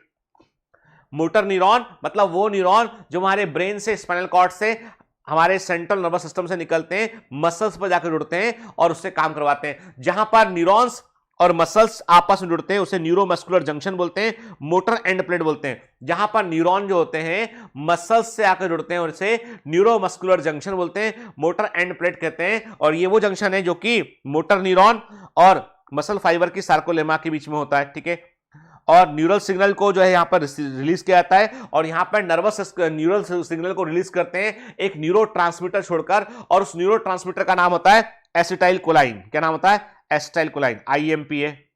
ठीक है, जैसे ही ये न्यूरोट्रांसमीटर एसिटाइल कोलाइन जो है वो सार्कोलेमा पर रिलीज होता है, तो सार्कोलेमा में इलेक्ट्रिकल पोटेंशियल में परिवर्तन आता है, उसमें एक्शन पोटेंशियल जनरेट होता है, उसकी पोलरिटी में परिवर्तन आता है, एंड सार्कोलेमा में इलेक्ट्रिकल चेंजेस आते हैं और वो डीपोलराइज मेम्ब्रेन आती है डीपोलराइज, और उसके बाद इलेक्ट्रिकल इंपल्स सेल के अंदर पहुंचता, मसल फाइबर के अंदर पहुंचता है, और उसके चलते सार्कोप्लाज्मिक रेटिकुलम कैल्शियम आयन को रिलीज करता है। सारा खेल इस बात के लिए कि कैल्शियम आयन को रिलीज किया जाए, और जैसे ही सार्कोप्लाज्मिक रेटिकुलम बड़ी मात्रा में कैल्शियम आयन को रिलीज करता है, तो बताओ कैल्शियम आयन क्या करता है? कैल्शियम आयन ट्रोपोनिन को हटा देगा, एक्टिन के ऊपर जो छिपी हुई जगह थी जहां पर मायोसिन का हेड जुड़ना था वो जुड़ जाएगा।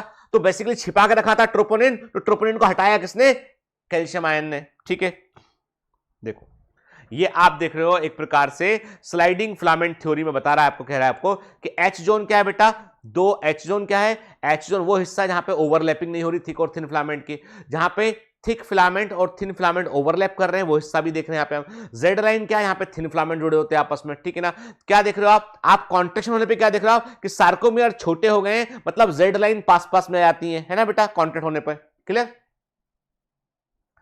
देखिए ना, ये हम थिक और थिन फिलामेंट का अरेंजमेंट है। तो जेड लाइन क्या होती है? ये एम लाइन, जेड लाइन, ये सार्कोमियर था। जब कॉन्ट्रैक्शन होगा तो थिन फिलामेंट जो होता है बेटा वो थिक फिलामेंट के ऊपर स्लाइड करेगा।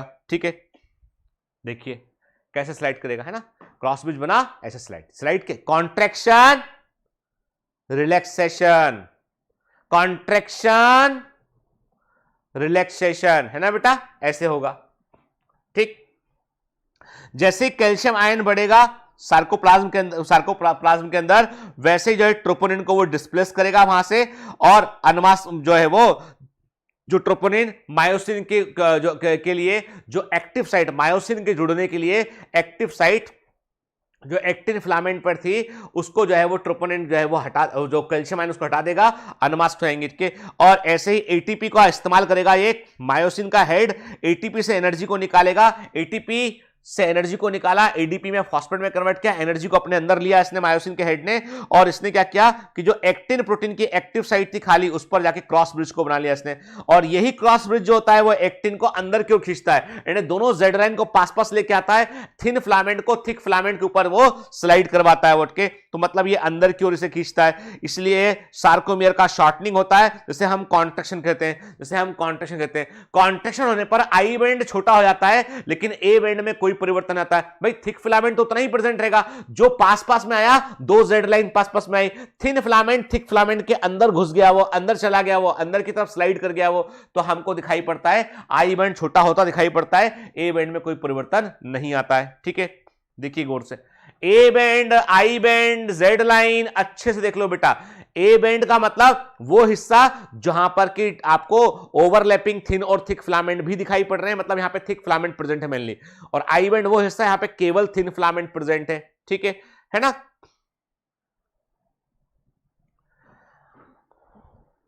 The myosin releasing ADP and phosphate goes back to the, जैसे ही जो है वो मायोसिन ने अपना एनर्जी यूज कर लिया, वापस रिलैक्स स्टेट में आता है और नया एटीपी इससे आकर जुड़ता है। जैसे ही नया एटीपी मायोसिन से आकर जुड़ेगा, मायोसिन का क्रॉस ब्रिज हट जाएगा, वो क्रॉस ब्रिज को ब्रेक कर देगा और एटीपी को दोबारा जब यूज करेगा फिर से क्रॉस ब्रिज बनेगा। और ये साइकिल लगातार चलती रहेगी, तब तक ये साइकिल लगातार चलती रहेगी जब तक कि कैल्शियम आयन को वापस से आप पंप ना कर दो, वापस से कैल्शियम आयन को आप सार्कोप्लाज्मिक रेटिकुलम के अंदर ना डाल दो तब तक।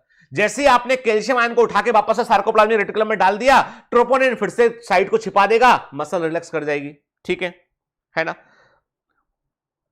बार बार यदि रैपिडली कोई मसल का कॉन्ट्रैक्शन होता है, बार बार रैपिडली एक्टिवेशन होता है मसल्स का, तो मसल्स जो है वो लगातार कॉन्ट्रैक्ट करती है। और हमें मालूम है हर बार कॉन्ट्रैक्शन करने के लिए एटीपी की रिक्वायरमेंट होती है, एनर्जी की रिक्वायरमेंट होती है। और एटीपी आएगा किससे? रेस्पिरेशन से आएगा, कोशिकीय श्वसन से आएगा। और कोशिकीय श्वसन में मान लीजिए उसके लिए क्या चाहिए? उसके लिए ऑक्सीजन चाहिए। एरोबिक रेस्पिरेशन होता है ना बेटा, ऑक्सीजन चाहिए। जब ऑक्सीजन कम पड़ने लगेगी, जब हम लगातार मस्कुलर कॉन्ट्रैक्शन करेंगे तो ऑक्सीजन कम पड़ने लगेगी, एनारोबिक रेस्पिरेशन होगा, तब लैक्टिक एसिड बनेगा। और लैक्टिक एसिड जब बनेगा तो थकान आएगी उससे, मसल बोलेगी कि एनर्जी कम पड़ रही है, लैक्टिक एसिड का बनना थकान लेकर आता है, अब आप और अधिक मसल को कॉन्ट्रैक्ट नहीं कर पाएंगे, ठीक है, क्लियर। तो हम क्या समझे बेटा, अब यहां पे की पॉइंट क्या आता है? Thin filament, actin, tropomyosin, troponin क्या होते हैं, ठीक है। ट्रोपोनिन क्या काम करता है, ये इंपॉर्टेंट है। ट्रोपोनिन का डिस्प्लेसमेंट कौन करता है, ये इंपॉर्टेंट है, ठीक है। थिक फिलामेंट क्या होता है, मायोसिन क्या होता है, हैवी मीरोमायोसिन क्या होता है, लाइट मीरोमायोसिन क्या होता है, हेड और शॉर्ट आर्म क्या होते हैं, टेल क्या होता है, मायोसिन के हेड में क्या होता है, क्रॉस ब्रिज कैसे बनता है, ये सब तुमको याद रखना है, ठीक है। बताया है मैंने बिल्कुल सिंपलीफाइड तरीके से आपको बतलाया है, आपको याद रखना है। इसलिए DPS is very very important, आज का डीपीएस सबसे इंपॉर्टेंट है, ठीक है, क्लियर। फिर ऐसी मसल्स जिनमें की बड़ी मात्रा में एक ऑक्सीजन स्टोर करने वाला पिगमेंट होता है, एक पिगमेंट होता है हीमोग्लोबिन के अलावा होता है, कि हीमोग्लोबिन की तुलना में सिंपलेस्ट होता है, अलग होता है, उसे मायोग्लोबिन बोलते हैं। मायोग्लोबिन जो है हीमोग्लोबिन के समान ही एक पिगमेंट होता है जो मसल्स के अंदर देखने मिलता है। यह ऑक्सीजन को स्टोर कर रखता है, इमरजेंसी यूज के लिए ऑक्सीजन को स्टोर करके रखता है। जिन मसल्स में यह बड़ी मात्रा में पाया जाता है वो रेड कलर की दिखाई पड़ती है, इसलिए इसको हम रेड फाइबर, उन मसल्स को हम रेड फाइबर मसल्स कहते हैं, ठीक है। और ये एरोबिक मसल्स में हमको देखने मिलता है, जिन्हें बड़ी मात्रा में ऑक्सीजन की रिक्वायरमेंट होती है, उनमें मसल्स के अंदर भी कुछ मात्रा में ऑक्सीजन को स्टोर किया जाता है, और ये होती है एरोबिक मसल्स होती है, और बेसिकली ये मायोग्लोबिन के थ्रू होता है। याद रखिएगा ऑक्सीजन डिसोसिएशन कर्व, ध्यान से मेरी बात सुना, ऑक्सीजन डिसोसिएशन कर्व जो पढ़ा है हमने, कहा breathing and exchange of gases में, ऑक्सीजन डिसोसिएशन कर्व हीमोग्लोबिन के लिए सिग्मोइडल होता है, याद है आपको, सिग्मोइडल होता है, जबकि मायोग्लोबिन के लिए हाइपरबोलिक होता है। अब इतना ही याद रखो, डिटेल में नहीं जाएंगे। मायोग्लोबिन के लिए जो ऑक्सीजन डिसोसिएशन कर्व है वो हाइपरबोलिक होता है, इतना बार याद रखिए, एक बस फिजिक्स का एक टर्म यहां पे याद रखिएगा, ठीक है, डिटेल में नहीं जाएंगे। ऐसे मसल फाइबर सेल जिनमें मायोग्लोबिन कम मात्रा में होता है वो बहुत लंबे समय तक एरोबिक रेस्पिरेशन को सस्टेन नहीं कर पाती हैं, तो इनको क्या बोलते हैं, इनको हम बोलते हैं व्हाइट मसल्स बोलते हैं, इनको व्हाइट फाइबर बोलते हैं। तो व्हाइट फाइबर मसल जो होती है वो मसल होती है इनमें मायोग्लोबिन कम मात्रा में होता है, ठीक है, क्लियर। अब आते हैं हम, ये तो बात की मसल्स की, यानी मस्कुलर टिश्यू में क्या देखा हमने, देखा मसल्स का स्ट्रक्चर, हमने कहा फेशिया क्या होता है, फेसिकल्स क्या होते हैं, मसल फाइबर सेल क्या होती है, इपीमाइसियम क्या होता है, पेरीमाइसियम क्या होता है, एंडोमाइसियम क्या होता है, मसल फाइबर सेल के अंदर सार्कोलेमा क्या होता है, सार्कोप्लाज्मिक रेटिकुलम क्या होता है, मायोफिलामेंट्स क्या होते हैं, एक्टिन क्या होता है, मायोसिन क्या होता है, थिन फिलामेंट क्या होते हैं, थिक फिलामेंट क्या होते हैं, जेड लाइन क्या होती है, एम लाइन क्या होती है, एच जोन क्या होता है, क्रॉस ब्रिज क्या होता है, क्रॉस आर्म क्या होती है, हेवी मीरोमायोसिन क्या होती है, लाइट मीरोमायोसिन क्या होता है, ठीक है, ट्रोपोनिन का क्या काम होता है, ट्रोपोमायोसिन क्या चीज होती है, ठीक है, सार्कोप्लाज्मिक रेटिकुलम क्या काम करता है, स्लाइडिंग थ्योरी का मतलब क्या है, क्रॉस ब्रिज कैसे बनता है, एटीपी कब यूज होता है, ये सब बातें दिमाग में रखना है, बस यही तो क्वेश्चन है बेटा एग्जाम के, और अलग थोड़ी ना कुछ आता है, यही एग्जाम में आता है, ठीक है। चलिए अब बात करेंगे हम स्केलेटल सिस्टम की। तो स्केलेटल सिस्टम हमारी बॉडी का फ्रेमवर्क बनाता है और इसमें बोन्स होती हैं, कुछ कार्टिलेज इसके अंदर होते हैं, फ्यू कार्टिलेज एंड बोन्स, ठीक है, और ये बॉडी के मूवमेंट में सिग्निफिकेंट रोल प्ले करता है, ठीक है। बोन्स और कार्टिलेज क्या होते हैं, ये they are special type of connective tissue, very very important. Bone और कार्टिलेज भी special type of connective tissue में शामिल होते हैं, ठीक है। चलिए आप गौर से देखिए, आपके स्केलेटल सिस्टम में आपको दो हिस्से दिखाई पड़ रहे हैं, एक जो ठीक बीचों बीच वाला हिस्सा है एक्सियल स्केलेटल, ये एक्सियल स्केलेटल, एक्सियल स्केलेटल हो गया, और एक यहां पे लिम्ब शामिल है, upper limb lower limb, appendicular skeletal, क्या। तो हमारे स्केलेटल सिस्टम को समझने के लिए हम दो हिस्सों में बांटते हैं, एक ठीक बीच वाला हिस्सा जिसमें हमने अपने हाथ और पैर शामिल नहीं किए, वो हमारे जो है वो अपेंडिकुलर स्केलेटल में चले गए उठ के। तो बीच वाला हिस्सा क्या है, वो है एक्सियल स्केलेटल। उसमें क्या शामिल है, उसमें आपका स्कल शामिल है, आपकी वर्टिब्री शामिल है, आपकी रिब शामिल है, आपकी जो है वो आपका क्या शामिल है, आपका स्टर्नम शामिल है, रिब केज जिसको बात है वो इसके अंदर शामिल होगा, ठीक है। देखते हैं, बोन जो होती है ये हार्ड होती है, हार्ड मैट्रिक्स से बनी होती है क्योंकि इनमें बड़ी मात्रा में कैल्शियम सॉल्ट होता है, ठीक है। बोन जो होती है वो कैल्शियम आयन का स्टोर हाउस भी होती है, इसलिए जब आपके डाइट में कैल्शियम कम होता है तो हड्डियां कमजोर पड़ने लगती है। महिलाओं में मिडिल एज के बाद, मीनोपॉज के बाद में कैल्शियम में कमी आने लगती है, इसलिए महिलाओं को कैल्शियम सप्लीमेंट लेने को कहा जाता है, अदरवाइज हड्डियां कमजोर पड़ जाती हैं। कार्टिलेज जो होती है ये मुलायम मैट्रिक्स से बनी होती हैं और इनमें कॉर्निटिन नाम का सॉल्ट होता है, ठीक है। ह्यूमंस के अंदर 206 बोन होती हैं और कुछ कार्टिलेज होती हैं। ह्यूमन स्केलेटल सिस्टम को हम दो हिस्सों में बांटते हैं, एक्सियल स्केलेटल और अपेंडिकुलर स्केलेटल। एक्सियल स्केलेटल में 80 बोन होती है, आईएमपी। हमारे एक्सियल स्केलेटल में 80 बोन होती है, इसका मतलब 126 बोन कहां होती है, अपेंडिकुलर स्केलेटल में होती है। 80 बोन जो होती है वो बॉडी का मेन एक्सिस बनाती है, स्कल, वर्टिबल कॉलम, स्टर्नम और रिब, वेरी वेरी इंपॉर्टेंट। यानी हमारे बॉडी में एक्सियल स्केलेटल में क्या शामिल है बेटा, skull, vertebral column, sternum, rib शामिल है के। स्कल में दो सेट होते हैं बोन के, एक तो जो ब्रेन का बॉक्स क्रेनियम बनाता है, दूसरा जो फेस बनाता है। यानी स्कल में दो सेट होते हैं बोन के, एक जो फेस को बनाता है और एक जो क्रेनियम या ब्रेन के बॉक्स को बनाता है, ठीक है ना। कुल 22 बोन हमको देखने मिलती है स्कल में के। क्रेनियल बोन जो होती है वो संख्या में 8 होती है, इंपॉर्टेंट है। फिगर डेटा याद रखना है, बाकी आपको अलग अलग बुक में थोड़ा डेटा वेरी मिल सकता है, आपको उस पर कंफ्यूज नहीं करना है। हमने कहा क्रेनियल बोन 8 होती है जो प्रोटेक्टिव कवरिंग आती है, ब्रेन का बॉक्स बनाती है, क्रेनियम, ठीक है। फेशियल रीजन में हमको 14 स्केलेटल एलिमेंट यानी 14 बोन, यानी 22 में से 14 बोन जो होती है वो स्केलेटल जो हमारे 14 जो बोन होती है वो बेसिकली क्या बनाती है, फेस को बनाती है। फेस रीजन में यानी स्कल में टोटल 22 बोन है, उसमें से 14 बोन फेस को बनाती हैं और 8 बोन जो होती है वो बनाती हैं क्रेनियम को, ब्रेन बॉक्स को के। एक बोन और हम जो है वो यहां पे शामिल कर सकते हैं, that is the hyoid bone के। ये 22 की काउंटिंग के अलावा है, एनसीईआरटी में ऐसे ही लिखा है और उसको ऐसे ही हमको पढ़ना है। एनसीईआरटी में ऐसे ही लिखा है, इसको ऐसे ही पढ़ना है। तो याद रखिए हायोइड बोन जो होती है वो यू शेप की बोन होती है। दिस इज द बोन के जो कि हमें बक्कल कैविटी के बेस में नीचे देखने मिलती है और ये स्कल में ही इसको इंक्लूड करते हैं। मतलब विथ हायोइड बात करोगे आप, हायोइड को शामिल करके बात करोगे आप, तो आपको क्या दिखाई पड़ेगा, आपको जो है कुल 23 बोन में दिखाई पड़ेंगे। यानी स्कल में, क्रेनियम में 8 बोन हो गई, फेशियल मसल में जो है फेशियल रीजन में कितना 14 बोन हो गई आपके, और एक बोन आप और ऐड कर सकते हो स्कल के अंदर, वो है हायोइड बोन। संख्या में एक ही होती है, ठीक है। देखिए ध्यान से, this is the hyoid bone, ठीक है। ये आप देख रहे हो बेटा, आपको दिखाई पड़ रही है फेशियल बोन, ये आपको फेशियल बोन दिखाई पड़ रही है और ये आपको दिखाई पड़ रही है, ये आपको क्रेनियम वाली बोन दिखाई पड़ रही है, temporal bone, parietal bone, frontal bone, ठीक है ना। ये आपको क्या दिखाई पड़ रही है, ये आपको दिखाई पड़ रही है these are the cranium, brain box की बोन है, ठीक है। हमने रेगुलर क्लास के अंदर बहुत डिटेल में पढ़ा हुआ है इस चीज को, तो अभी हम वहां पे उतना डिटेल में नहीं जाएंगे इस चीज को हम, ठीक है। कई बच्चों का बोलना है सर रेगुलर क्लास में आपने जो पढ़ाया वो आपने इतना डिटेल में क्यों पढ़ाया आपने हमको, ठीक है।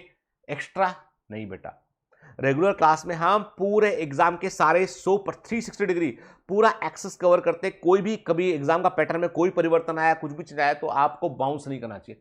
वहां पे हम एनसीईआरटी सिर्फ केवल कवर नहीं करते, हम एनसीईआरटी को बहुत अच्छे से समझते हैं, आत्मसात करते हैं उसको। वहां पर हम क्या करते हैं, वहां पर हम जो है वो एग्जाम के लिए अपने आप को जो है वो एक कमांडो के तरीके से तैयार करते हैं, ताकि हमको कोई भी किसी भी इस पोर्शन से कोई भी क्वेश्चन आएगा वहां फोड़ कर आएंगे हम। तभी तो बायोमेंटर्स के बच्चों के 360 आउट ऑफ 360 कई बच्चों के बायोलॉजी के अंदर आए, कई बच्चों के, क्योंकि हम उस लेवल तक उसको पढ़ते हैं, उतना मेहनत करते हैं हम। क्योंकि एग्जाम कॉम्पिटिटिव एग्जामिनेशन है, कॉम्पिटिटिव एग्जामिनेशन में कभी पिताजी का भी भरोसा ना करना अपने, ठीक है। कॉम्पिटिटिव एग्जामिनेशन में कुछ भी हो सकता है, इसलिए अपने आप को ऐसे ट्रेन कीजिए, ऐसे ट्रेन कीजिए कि बुरा से बुरा क्या होगा, सबसे कठिन पेपर है, मतलब कोई सबसे टफ पेपर भी सेट करेगा तो भी मैं ही सिलेक्ट होऊंगा। इस लेवल का कॉन्फिडेंस तभी आता है जब हम पढ़ते हैं, तभी आता है, ठीक है। अभी क्रैश कोर्स में बिल्कुल मैं टू द पॉइंट फोकस होकर एनसीईआरटी पर ही मैं बात करूंगा। तो मैंने क्या कहा आपसे, मैंने कहा आपसे कि आपको याद रखना है हायर्ड बोन का है लोकेशन, इसकी लेवलिंग याद रख के, फिर आप मैंडिबल देख रहे हो, आप मैक्सिला देख रहे हो, आपके nasal bone, lacrimal bone, ethmoid bone के, ये सब क्या ये फेस के अंदर शामिल होगी, ठीक है। मिडिल ईयर, हमारे मिडिल ईयर लेफ्ट और राइट के, उनमें तीन, हर एक मिडिल लेयर में तीन छोटी बोन होती है, ईयर ऑसिकल बोलते हैं। मैलियस, इनकस, स्टेपिस, हमारी बॉडी की सबसे छोटी बोन होती है stapes. Stapes the smallest bone in our body, सबसे छोटी बोन होती है, ठीक है। Femur is the largest bone, longest bone, femur is the longest bone, shortest bone is stapes और लॉन्गेस्ट बोन इज फीमर, ठीक है। स्कल रीजन जो होता है, हमारा स्कल जो होता है वो हमारे वर्टिबल कॉलम से जुड़ा होता है, और जो फर्स्ट वर्टिब्री होती है उसका नाम है एटलस, फर्स्ट वर्टिब्री का नाम होता है एटलस, फर्स्ट वर्टिब्रेट के, इस पर हमारा स्कल जो है वो रखा होता है, और इसे रखे होने के लिए इसमें स्कल में दो उभार होते हैं। जैसे मैंने कहा ये हमारा स्कल, ये हमारा स्कल है, तो इसमें स्कल में इसे दो उभार होते हैं, इसे दो उभार होते हैं, और इससे ये फर्स्ट वर्टिब्रेट रखा होता है। ये उभार कहलाते हैं ऑक्सीपिटल कोंडाइल कहलाते हैं। तो दो होते हैं, इसलिए हम क्या बोलते हैं, हम बोलते हैं डाइकॉन्डालिक स्कल बोलते हैं। डाइकॉन्डालिक स्कल में क्या होता है, आप एक लेवल के ऊपर सर को नहीं घुमा सकते आप, क्या है ना। जबकि आप कभी देखना, गौर करना आप बर्ड्स को, पक्षियों को देखना, बर्ड को, वर्ड पूरा गर्दन घुमा लेंगे पीछे तक, पीछे तक पूरी गर्दन पक्षी घुमा लेगा और चोंच से रब कर लेगा अपने को। रेप्टाइल्स को देखना, रेप्टाइल्स पूरी गर्दन घुमा लेते हैं अपनी, ठीक है। मेंढक नहीं घुमा पाता, हम नहीं घुमाते। एंड एम्फीबिया में, और हम बात करें आपको कि मैमल्स में क्या है, आपको दिखाई पड़ रहा है, आपको डाइकॉन्डालिक दिखाई पड़ रहा है आपको, ठीक है। आपको डाइकॉन्डालिक स्कल दिखाई पड़ता है एम्फीबिया में, और हम अपनी बात करें, ठीक है। जबकि एवीज में हम वर्ड्स की बात करें हम के, और रेप्टाइल्स की बात करें, वहां पर हमको क्या दिखाई पड़ता है, वहां पर हमको जो है मोनोकॉन्डालिक स्कल दिखाई पड़ता है, ठीक है। तो डाइकॉन्डालिक स्कल होता है, ठीक है। हमारा वर्टिबल कॉलम जो होता है उसमें 26 सीरियली अरेंज यूनिट होती है, हर एक यूनिट को हम वर्टिब्री बोलते हैं हमके। तो 26 सीरियली अरेंज यूनिट होती है, हर एक यूनिट को हम वर्टिब्री बोलते हैं, और ये डॉर्सली प्रेजेंट है हमारी बॉडी में। ये this is the ventral portion and this is the dorsal portion, dorsally present होती है, क्या। और ये हमारे मेन ट्रंक, हमारी बॉडी का मेन जो है वो हम कहते हैं रीढ़ की हड्डी सबसे इंपॉर्टेंट होती है, के। तो ये हमारी बॉडी का जो है वो मेन फ्रेमवर्क को बनाती है, उठके। एंड ट्रंक, हमारे बॉडी का ट्रंक उसका मेन फ्रेमवर्क बनाती है वो। धड़, ट्रंक का हिंदी होता है धड़ का मेन फ्रेमवर्क है। हर एक वर्टिब्री में एक सेंट्रल होलो पोर्शन होता है, उसे न्यूरल कैनाल बोलते हैं, और इसी न्यूरल कैनाल से स्पाइनल कॉर्ड गुजरती है, के। यानी वर्टिब्री वेरी वेरी इंपॉर्टेंट, के कहते हैं ना स्लिप डिस्क हो गया, वर्टिब्री स्लिप हुई तो स्पाइनल कॉर्ड दब जाता है, स्पाइनल कॉर्ड दबने से हाथ पैर काम करना बंद करते हैं कई बार। तो वर्टिब्री के बीच से एक कैनाल गुजरती है, उसे हम क्या बोलते हैं, न्यूरल कैनाल बोलते हैं, उसमें स्पाइनल कॉर्ड होता है, ठीक है। वर्टिब्री में सेवन सर्वाइकल वर्टिब्री आपको सभी मैमल्स में, ऑल मैमल्स, आपको सभी मैमल्स में 7 सर्वाइकल वर्टिब्री देखने मिलेंगे, चाहे जिराफ हो चाहे ह्यूमन बीइंग हो, के। थोरेसिक वर्टिब्री ह्यूमंस में 12 होती है, लंबर वर्टिब्री 5 होती है, सैक्रल वर्टिब्री 1 होती है पर वो फ्यूज होने पर बनती है, के। ऐसी कॉकाइजल भी 1 होती है जो फ्यूज होने पर बनती है कई वर्टिब्री के, ठीक है। तो यहां पे हमने क्या बोला, हमने कहा कि ये जो है, जो कुल मिला के 26 सीरियली अरेंज है, उसमें से आपको जो है सैक्राई जो है सैक्रल और कोकाइजल फ्यूज वर्टिब्री के रूप में दिखाई पड़ती है। सर्वाइकल वर्टिब्री 7 होती है मैमल्स में। वर्टिबल कॉलम जो होता है, बेसिकली उसका काम क्या होता है, कोई पूछता है आपसे what is the function of the vertebral column, तो हम बोलेंगे वर्टिबल कॉलम का फंक्शन होता है कि ये स्पाइनल कॉर्ड को सुरक्षा प्रोवाइड करता है, हेड को सपोर्ट करता है। अरे फर्स्ट वर्टिब्री एटलस पर तो हेड टिका हुआ है पूरा आपका, ठीक है ना। ये रिब्स के लिए, वर्टिब्री पर रिब्स का पिछला हिस्सा है, रिब्स का डॉर्सल हिस्सा आके वर्टिब्री पे आकर जुड़ता है, रिब्स का डॉर्सल हिस्सा वर्टिब्री पे आकर जुड़ता है। वेंट्रल हिस्सा कहां जुड़ता है, स्टर्नम पर आकर जुड़ता है, ठीक है, क्लियर। कई सारी मसल्स वर्टिब्री पर जुड़ी होती हैं। आप देखो, ये सर्वाइकल वर्टिब्री है, थोरेसिक वर्टिब्री है, लंबर वर्टिब्री है, सैक्रल वर्टिब्री है और कॉकॉइडल वर्टिब्री है। और दो वर्टिब्री के बीच में आपको क्या दिखाई पड़ता है? कार्टिलेज का पेड़ दिखाई पड़ता है, इंटरवर्टिब्रल डिस्क बोलते हैं। इंटरवर्टिब्रल डिस्क क्या होता है? कार्टिलेज का पेड़ होता है जो दो वर्टिब्री के बीच में सब प्रेजेंट होता है, ताकि वर्टिब्री आपस में रब ना करें और जो है वो वर्टिब्री अपने स्ट्रक्चर को मेंटेन रख पाए। ठीक है। स्टर्नम क्या होता है? This is the bone of sternum. यहां पे रिब्स आके जुड़ी होती है कि ये क्या होता है? फ्लैट बोन होता है। ये हमारे थोरेक्स के वेंट्रल मिड लाइन, ये वेंट्रल हिस्सा हो गया, वेंट्रल है, डॉर्सल है, इसके मिड लाइन में होता है। इसके 12 पेयर ऑफ रिब्स होते हैं हमारे बॉडी में। 12 पेयर रिब्स के जो है पसलियों के 12 जोड़े होते हैं और हर एक रिब जो होती है वो पतली थिन फ्लैट बोन होती है और ये डॉर्सली जुड़ी होती है वर्टिबल कॉलम से और वेंट्रली जुड़ी होती है स्टर्नम से। के रिब जो होती है उसमें डॉर्सल एंड पे जहां पर वो वर्टिबल कॉलम से जुड़ती है, उन रिब में दो हिस्से होते हैं। यानी वर्टिबल कॉलम से जुड़ने के लिए दो हिस्से होते हैं हमारी रिब में और इसीलिए इसको हमारी रिब को क्या बोलते हैं? बाइसेफेलिक रिब बोलते हैं। तो कोई पूछता है what is the meaning of bicephalic rib, का मतलब क्या होता है? तो आप बोलोगे बाइसेफेलिक रिब का मतलब है कि हमारी पसलियां जहां पर वर्टिबल कॉलम से जुड़ती है वहां पे जुड़ने के लिए दो जगह प्रेजेंट होती है, उसमें दो हिस्सों से वो जुड़ती हैं, इसलिए बाइसेफेलिक कहलाती हैं। देखो ये सुपीरियर हेड और इंफीरियर हेड की जहां जुड़ी होती है, तो ये क्या हो गया बेटा? ये बाइसेफेलिक कहलाती है, बाइसेफेलिक वर्टिब्री। ठीक है ना? देखो, है ना? आप पीछे तो बट अब ये आप क्या देख रहे हो? आप रिब केज देखो के अब इसमें सामने क्या है? ये स्टर्नम, सामने स्टर्नम है, ये रिब के। अब इसमें देखो आप कि ट्रू रिब क्या हो गई? रिब जो होती है उनको भी हम तीन कैटेगरी में बांटते हैं। एक होती है ट्रू रिब, वास्तविक रिब जो है, रिब जो है वो हम कहते हैं जो है पसलियां हमारी जो है वो पेयर 1 से लेके पेयर 7 के फर्स्ट पेयर से लेके 7th पेयर तक रिब जो होती है वो एक तरफ स्टर्नम पे जुड़ी, डायरेक्ट स्टर्नम पे जुड़ी होती है और एक तरफ जुड़ी होती है किससे? वर्टिबल कॉलम से। ठीक है, तो ये ट्रू रिब है। फॉल्स रिब क्या होती है? जो वर्टिबल कॉलम से तो जुड़ी होती है, सारी रिब वर्टिबल कॉलम से जुड़ी होती है, पर फॉल्स रिब ऐसी होती है जो वर्टिबल कॉलम से एक तरफ जुड़ी होती है और दूसरी तरफ ये 7th रिब से जुड़ती है। ये सीधा स्टर्नम से नहीं जुड़ती है, ये 7th रिब से जुड़ती है। किससे? 7th रिब से जुड़ती है, स्टर्नम से नहीं जुड़ती है। ठीक है, फॉल्स रिब हो गई है। फ्लोटिंग रिब क्या होती है? वे सिर्फ और सिर्फ वर्टिबल कॉलम पे जुड़ी होती है, आगे तरफ वो फ्री होती है, तो ये फ्लोटिंग रिब्स कहलाती है। 11th और 12th पेयर याद रखना, इंपॉर्टेंट है। पहले 7 पेयर रिब के जो होते हैं वो स्टर्नम से भी जुड़े होते हैं, वर्टिबल कॉलम से भी जुड़े होते हैं। अगले 3 पेयर जो होते हैं 8, 9 और 10 पेयर, ये वर्टिबल कॉलम से जुड़े होते हैं, परंतु ये स्टर्नम से सीधा नहीं जुड़ते हैं, 7th रिब से जुड़ते हैं ये। और 11th और 12th पेयर जो होते हैं वो सिर्फ वर्टिबल कॉलम से जुड़े होते हैं। ठीक है, फर्स्ट 7 पेयर जो होते हैं रिब के ट्रू रिब्स कहलाते हैं। डॉर्सली ये जो है वो थोरेसिक वर्टिब्रे से जुड़े होते हैं और वेंट्रली ये जो है वो स्टर्नम से जुड़े होते हैं। ठीक है, with the help of hyaline cartilage. Cartilage का नाम याद रखिएगा, हाइलिन कार्टिलेज यहां पे होता है बेटा। ठीक है, फिर false rib, 8th, 9th and 10th pair of rib, ये डायरेक्टली स्टर्नम से नहीं जुड़ते हैं बल्कि ये 7th रिब से जुड़ते हैं हाइलिन कार्टिलेज की हेल्प से। जो है ये वर्टिब्रा कॉन्ड्रल रिब से आप फॉल्स रिब कहलाते हैं।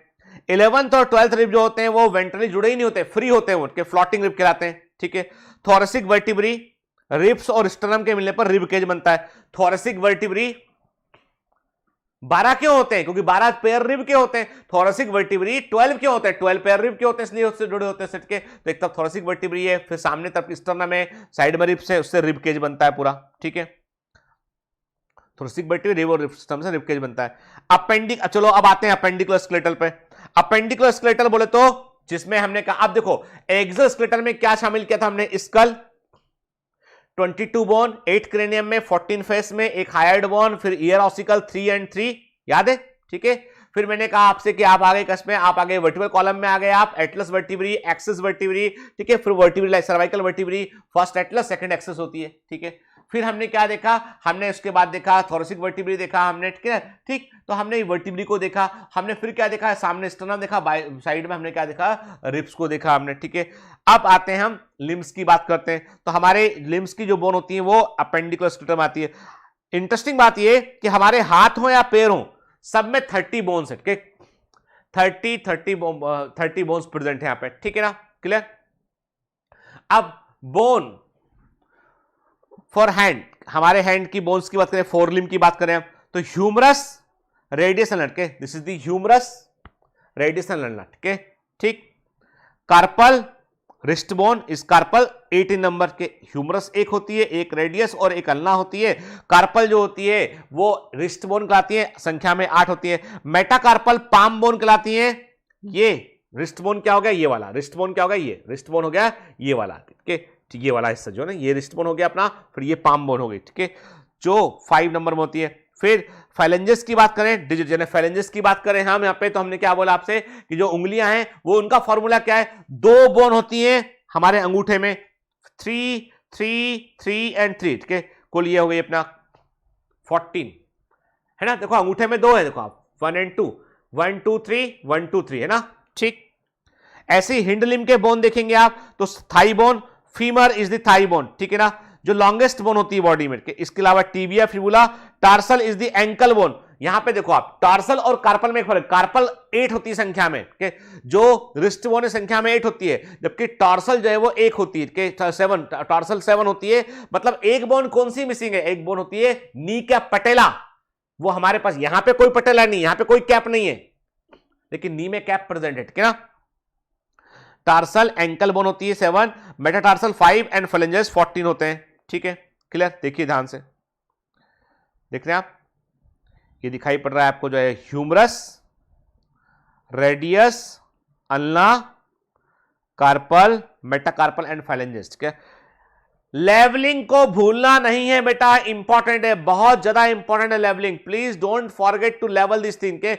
मैं आपको जो है डीपीएस में क्वेश्चन दूंगा बेटा, याद रहना चाहिए आपको, ठीक है ना।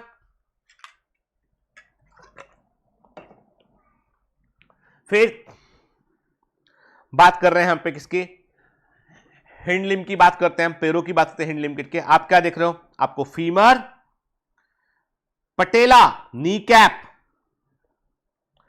Tibia, fibula, tarsal 7, metatarsal, phalanges के, याद रख के। कार्पल 8 थे, टार्सल, तो कई बार स्टेटमेंट में ऐसे डेटा पूछ लेते हैं आपसे, उठ के पता होना चाहिए। तो एक बोन जो आपको जो अलग से दिखाई पड़ रही है यहां पे वो पटेला है, लेकिन टोटल नंबर ऑफ बोन वही है 30 बोन, ठीक है, एक लिम्ब के अंदर, ठीक है। अब देखो एक कप शेप पटेला दिखाई पड़ता है हमें, नी के ऊपर वेंट्रली, नी कैप बोलते हैं इसको। पेक्टोरल और पेल्विक ग्रिडल का, पेक्टोरल ग्रिडल वहां पे जहां पे अपर लिम्ब जुड़ा होता है, ठीक है, पेल्विक ग्रिडल वहां पे लोअर लिम्ब जुड़ा होता है। तो ये क्या होते हैं, ये आर्टिकुलेशन में हेल्प करते हैं अपर और लोअर लिम्ब में के, यानी अपर लिम्ब पेक्टोरल ग्रिडल और लोअर लिम्ब जो है वो पेल्विक ग्रिडल, ठीक है, ठीक है। ग्रिडल जो होता है वो 2 आधे आधे भागों से बना होता है, ठीक है। Each half of the pectoral ग्रिडल में हर एक आधे हिस्से में क्या है, एक स्केपुला एक क्लेविकल है, स्केपुला और clavicle. Clavicle is the collar bone, ठीक है, स्केपुला इज द बोन जो कि जो है वो इसमें ग्लिनाइट कैविटी बनाएगा और उसमें जाके जुड़ेगा आपका हेड ऑफ ह्यूमरस, जाके जुड़ेगा उसमें। स्केपुला एक small, it's a large triangular flat bone, जो स्केपुला होता है वो इस तरह का होता है, ठीक है। इससे एक तरफ क्लेविकल जुड़ेगा, इससे क्लेविकल जुड़ेगा और एक तरफ से हेड ऑफ ह्यूमरस आके जुड़ेगा, ठीक है ना। तो इसके बाद लार्ज ट्राइंगुलर शेप जो है फ्लैट बोन होता है, ये जो है थोरेक्स में डोर्सल पार्ट में होता है, सेकंड और 7th रिब के बीच तक फैला होता है ये, और dorsal flat triangular body of scapula जो होती है वो स्लाइड थोड़ी उसमें रिज पाए जाते हैं, और इसे हम स्पाइन कहते हैं, रिज उभरे हुए हिस्से को स्पाइन कहते हैं, जो बाहर तक निकला होता है, और ये एक्रोमियन प्रोसेस को आता है, और एक्रोमियन प्रोसेस पर जो है वो क्लेविकल आकर जुड़ी होती है, जिसे हमने बनाया ना यहाँ पे, क्लेविकल आकर इसमें जुड़ेगा यहाँ पे, ठीक है ना। क्लेविकल के नीचे हमने ये देखो बनाया ना, उभरा हुआ बनाया हमने, हिस्सा उभरा हुआ हिस्सा बनाया, ये क्लेविकल जुड़ा हुआ है यहाँ पे आके, इससे उभरा हुआ हिस्सा बनाया हमने। तो एक्रोमियन के ठीक नीचे एक धसी हुई जगह होती है, उसे ग्लिनॉइड कैविटी कहते हैं, और यहाँ पर हेड ऑफ ह्यूमरस जो अपने आप को फिट करता है, शोल्डर ज्वाइंट को बनता है, किसको, शोल्डर ज्वाइंट बनता है, ठीक है। मतलब बोल रहा है आपसे स्केपुला जो है वो लार्ज बड़े साइज की ट्राइंगुलर फ्लैट बोन होती है, जो हमारे थोरेक्स में पीछे डॉर्सल साइड पे होगी अपना, 2nd से 7th वर्टिब्रे तक फैली होती है, और इसमें एक्रोमियन प्रोसेस दिखाई पड़ेगा जहां पे क्लेविकल आकर जुड़ेगा। इसमें दिखाई पड़ेगा आपको क्या, इसमें आपको दिखाई क्लेविकल आकर जुड़ेगा आपको, ये जो क्लेविकल का हिस्सा नहीं, ये कहां, ये जुड़ा आगे जाके जुड़ा, ठीक है, यहाँ पे ये जो गया नहीं हिस्सा, ये क्या क्या कहां जाके जुड़ा, ये जब जुड़ा यहाँ इस जगह जाके जुड़ा है यहाँ पे, ठीक है ना, है ना। और इसका ये जो हिस्सा जुड़ा हुआ है ये कहाँ जाके जुड़ा है, ये जुड़ा जाके एक्रोमेन प्रोसेस पे जाके जुड़ा है। उसके ठीक नीचे क्या है, उसके ठीक नीचे ग्लिनॉइड कैविटी होती है। तो ग्लिनॉइड कैविटी वो जगह होती है बेटा यहाँ पे हेड ऑफ ह्यूमरस फिट होता है, ठीक है ना, क्लियर, ठीक है क्लियर। चलिए देखते हैं हम, चलो डायग्राम देखते हैं इसका, देखो गौर से। ये आप देख रहे हो क्लेविकल, दिस इज क्लेविकल, ठीक है, कॉलर बोन है। ये आप एक्रोमियन प्रोसेस को देख रहे हो यहां पे, ये आपको ग्लिनॉइड कैविटी दिखाई पड़ रही है और इसमें हेड ऑफ ह्यूमरस आपको फिट होता हुआ दिखाई दे रहा है इसमें, ठीक है ना, clear. Clavicle collar bone, then acromion process जहां पर क्लेविकल जुड़ा है एक हिस्से में आके, और एक तब क्या देख रहे हो आपको इसके नीचे ग्लिनॉइड कैविटी आपको दिखाई पड़ रही है, इसमें कि हेड ऑफ ह्यूमरस फिट करता है अपने आप को, ठीक है। Collar bone clavicle long cylinder bone होती है बेटा, ठीक है, इसमें दो कर्वेचर दिखाई पड़ते हैं, ठीक है ना, इधर स्टर्नम के पास आ जाएगी या इधर चली जाएगी ये एक्रोमियन प्रोसेस के पास। पेल्विक ग्रिडल जो होता है इसमें दो कॉक्सल बोन होती है, हर एक दो कॉक्सल, दो बड़े हिस्से होते हैं बोन के, हर एक कॉक्सल बोन जो होती है वो 3 बोन के फ्यूज होने पर बनती है। मतलब जो पेल्विक ग्रिडल होता है वो 2 कॉक्सल बोन के मिलने पर बनता है, और हर एक कॉक्सल बोन जो होता है उसको 3 बोन के फ्यूज होने बनता है, इलियम, इस्चियम और pubis. Very very important, coxal bone ilium, ischium और प्यूबिस के मिलने पर बनता है, ठीक है। जहां पर ये तीनों बोन फ्यूज करती है वहां पर एक कैविटी दिखाई पड़ती है, उसे हम बोलते हैं एसिटाबुलम के। तो ग्लिनॉइड कैविटी का संबंध है शोल्डर जॉइंट से, और एसिटाबुलम कैविटी का संबंध है किससे, हिप जॉइंट सेट के। यानी हम क्या बोलते हैं, हमने कहा यहां पे हेड ऑफ फीमर जहां फ्यूज होता है, जहां पर हेड ऑफ फीमर जुड़ेगा वो एसिटाबुलम कैविटी होती है, जहां पर हेड ऑफ ह्यूमरस जुड़ेगा वो ग्लिनॉइड कैविटी होती है, ठीक है। तो ये यहां पर थाई बोन जो है वो आकर जुड़ती है। फिर जो पेल्विक ग्रिडल होता है आगे की तरफ, वेंट्रली मतलब हमारी बॉडी में आगे, ये वेंट्रल हो गया, ये डॉर्सल हो गया, वहां पर जहां जुड़ा होता है वहां पर फाइब्रस कार्टिलेज दिखाई पड़ता है आपको, जहां पर दोनों पेल्विक ग्रिडल आपस में जुड़े होते हैं, और ये हिस्सा प्यूबिक सिम्फाइसिस कहलाता है। जब बच्चे का जन्म होता है तो पेल्विस को जो है वो ओपन होना पड़ता है, यानी पेल्विस की बोन को जब बच्चे का हेड वहां से पास होगा तो पेल्विस वाला हिस्सा थोड़ा सा खुलता है, और चूंकि ये इसलिए खुल सकता है, चाहते तो बोन को फ्यूज कर देते, फिर कोई फ्लेक्सिबिलिटी नहीं रहती, पर यहां पे कार्टिलेज प्रेजेंट है जिससे थोड़ी फ्लेक्सिबिलिटी होती है, तो पेल्विस थोड़ा सा ब्रॉड हो जाता है, ठीक है। चलिए ज्वाइंट्स की बात करें यहां पे हम, तो हमें पता होना चाहिए बेटा सभी तरह के मूवमेंट्स के लिए ज्वाइंट बड़े इंपॉर्टेंट होते हैं बेटा। और ज्वाइंट क्या होते हैं, वो जगह होती है यहां पे बोन्स आपस में कांटेक्ट, दो डिफरेंट बोन आपस में कांटेक्ट में आती हैं, वो ज्वाइंट होते हैं। ज्वाइंट में ज्वाइंट कई तरह के होते हैं, हर जनरली हम ऐसा मानते हैं कि ज्वाइंट एक प्रकार से एक फलक्रम के समान काम करते हैं, एक मैकेनिकल डिवाइस के समान काम करते हैं जो मूवमेंट में हेल्प करती है। जो भी फोर्स मसल्स लगाती है ज्वाइंट के जरिए उन फोर्स को हम जो है वर्क में कन्वर्ट कर सकते हैं उनको हम, ठीक है। देखो अब ये तो हमने समझा, हम समझ गए कि पेक्टोरल ग्रिडल क्या होता है, पेल्विक ग्रिडल क्या होता है, कॉक्सल बोन क्या होता है, ये डायग्राम अच्छे से देखा हमने। तो ये लेवलिंग बेटा इसकी आपको याद रखनी होगी, ठीक है, क्लियर है ना। अब देखो ज्वाइंट की बात करते हैं, तो एक तो हो गए फिक्स ज्वाइंट जो मूव नहीं करते, इमूवेबल ज्वाइंट, यानी हमारे स्कल के ज्वाइंट मूव नहीं करते, फिक्स हो गए, उठ के सूचर्स के फॉर्म में हो गए, सिल दिया हो कहीं से उसको, ऐसे हो गए के। अब बोलोगे सर पूरी एक बोन क्यों नहीं है, अरे भाई ब्रेन भी तो छोटा धीमे धीमे बड़ा होता है ना आपका, छोटे बच्चे का सिर होता है, फिर बड़ा व्यक्ति का मैच्योर होता है आदमी, फिर उसका सिर बड़ा हो चुका होता है, तो उसमें ग्रोथ की क्या संभावना है। यदि पहले से पूरा फिक्स कर देंगे तो फिर ब्रेन डेवलप ही नहीं हो पाएगा, तो ब्रेन को लगातार डेवलप होता रहता है, तो इसलिए स्कल का साइज भी बढ़ता है। तो स्कल को जो है वो सूचर्स होते हैं, इसमें ऐसे ज्वाइंट होते हैं जो एक लेवल के बाद फिक्स जाते हैं, के तो हम क्या बोलते हैं, छोटे बच्चों में जो है, छोटे बच्चों में क्या होता है, आप देखोगे यहाँ पे ओपनिंग दिखाई, फॉन्टेनली, एंटर फॉन्टेनली बोलते हैं, ओपनिंग दिखाई पड़ती है आपको, तालू बोलते हैं, यहाँ पे बोन नहीं बनी होती पूरी तरीके से, ठीक है ना। तो होता क्या है कि ये जो है फाइबर ज्वाइंट है, जो इमूवेबल ज्वाइंट है वो हमको देखने मिलते हैं आपको, फिक्स ज्वाइंट को सूचर्स भी कहते हैं, ठीक है ना। फिर इसके अलावा कई ऐसे ज्वाइंट होते हैं जहां जिनमें पार्शियल मूवमेंट होता है, उन्हें कार्टिलेजिनस ज्वाइंट बोलते हैं, ठीक है। चाहे हमारी वर्टिब्री के ज्वाइंट की बात करें, हम वर्टिब्री हम झुक सकते हैं ना, वर्टिब्री मूव करती है, ठीक है। कुछ ऐसे होते हैं यहां पे हम पूरा मूवमेंट करते हैं, वॉल एंड सॉकेट ज्वाइंट, तो साइनोवियल ज्वाइंट होते हैं कई, ठीक है, जहां पर आपको एक रेंज ऑफ मूवमेंट आपको देखने मिलता है। तो चलिए ज्वाइंट जो होते हैं बेसिकली 3 तरह के होते हैं मेजरमेंटली, फाइब्रस ज्वाइंट, कार्टिलेजिनस ज्वाइंट और synovial joint. Very very important के, तो आपको याद रखना है बेटा, ये आपको याद रखना है, बड़ा इंपॉर्टेंट के। ज्वाइंट जो है वो 3 तरह के होते हैं, फाइब्रस ज्वाइंट, कार्टिलेजिनस ज्वाइंट और साइनोवियल ज्वाइंट के। फाइब्रस ज्वाइंट जो होते हैं बेटा ये मूवमेंट को अलाउ नहीं करते हैं, फ्लैट स्कल बोन इसका एग्जांपल है। प्लीज ये एग्जांपल याद रखिएगा, मैच दी कॉलम में आएंगे, ठीक है। जो मैं आपको क्वेश्चन डीपीएस में दे रहा हूं सब इंपॉर्टेंट क्वेश्चन है, भूलिएगा नहीं, ठीक है। ये एंड टू एंड फ्यूज होते हैं। डेंस फाइब्रस कनेक्टिव टिश्यू इनको जोड़कर रखता है और ये सूचर्स को बनाते हैं क्रेनियम के। In cartilaginous joint the bone involve are joint together with the help of the cartilage के।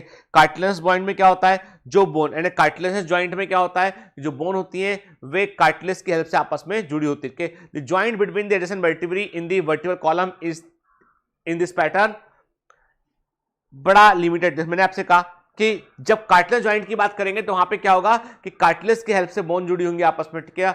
और क्या होगा कि एक मामूली मूवमेंट देखने मिलेगा आपको, ठीक है। लिमिटेड रेंज ऑफ मूवमेंट आपको वहां पर देखने मिलेगा, ठीक है।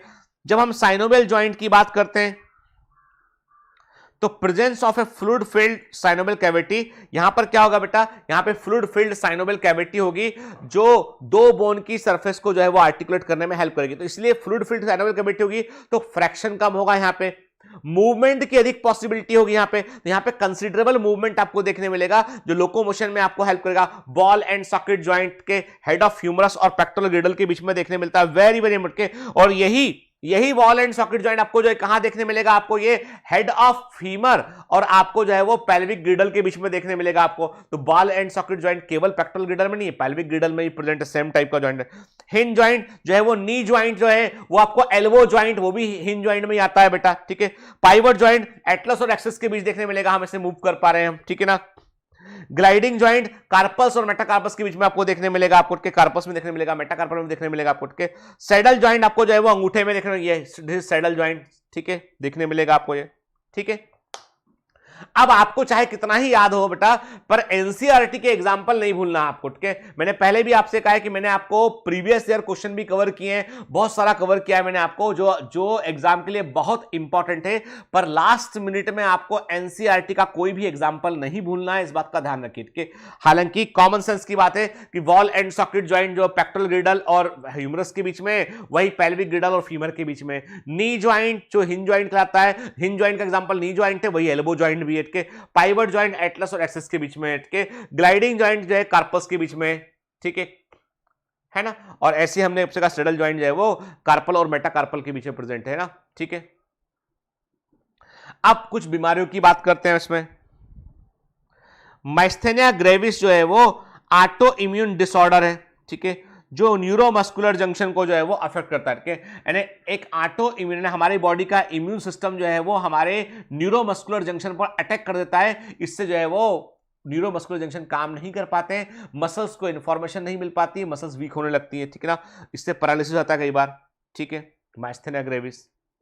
फिर मस्कुलर डिस्ट्रॉफी की बात करें हम, progressive degeneration of skeletal muscle mostly due to genetic disorder के।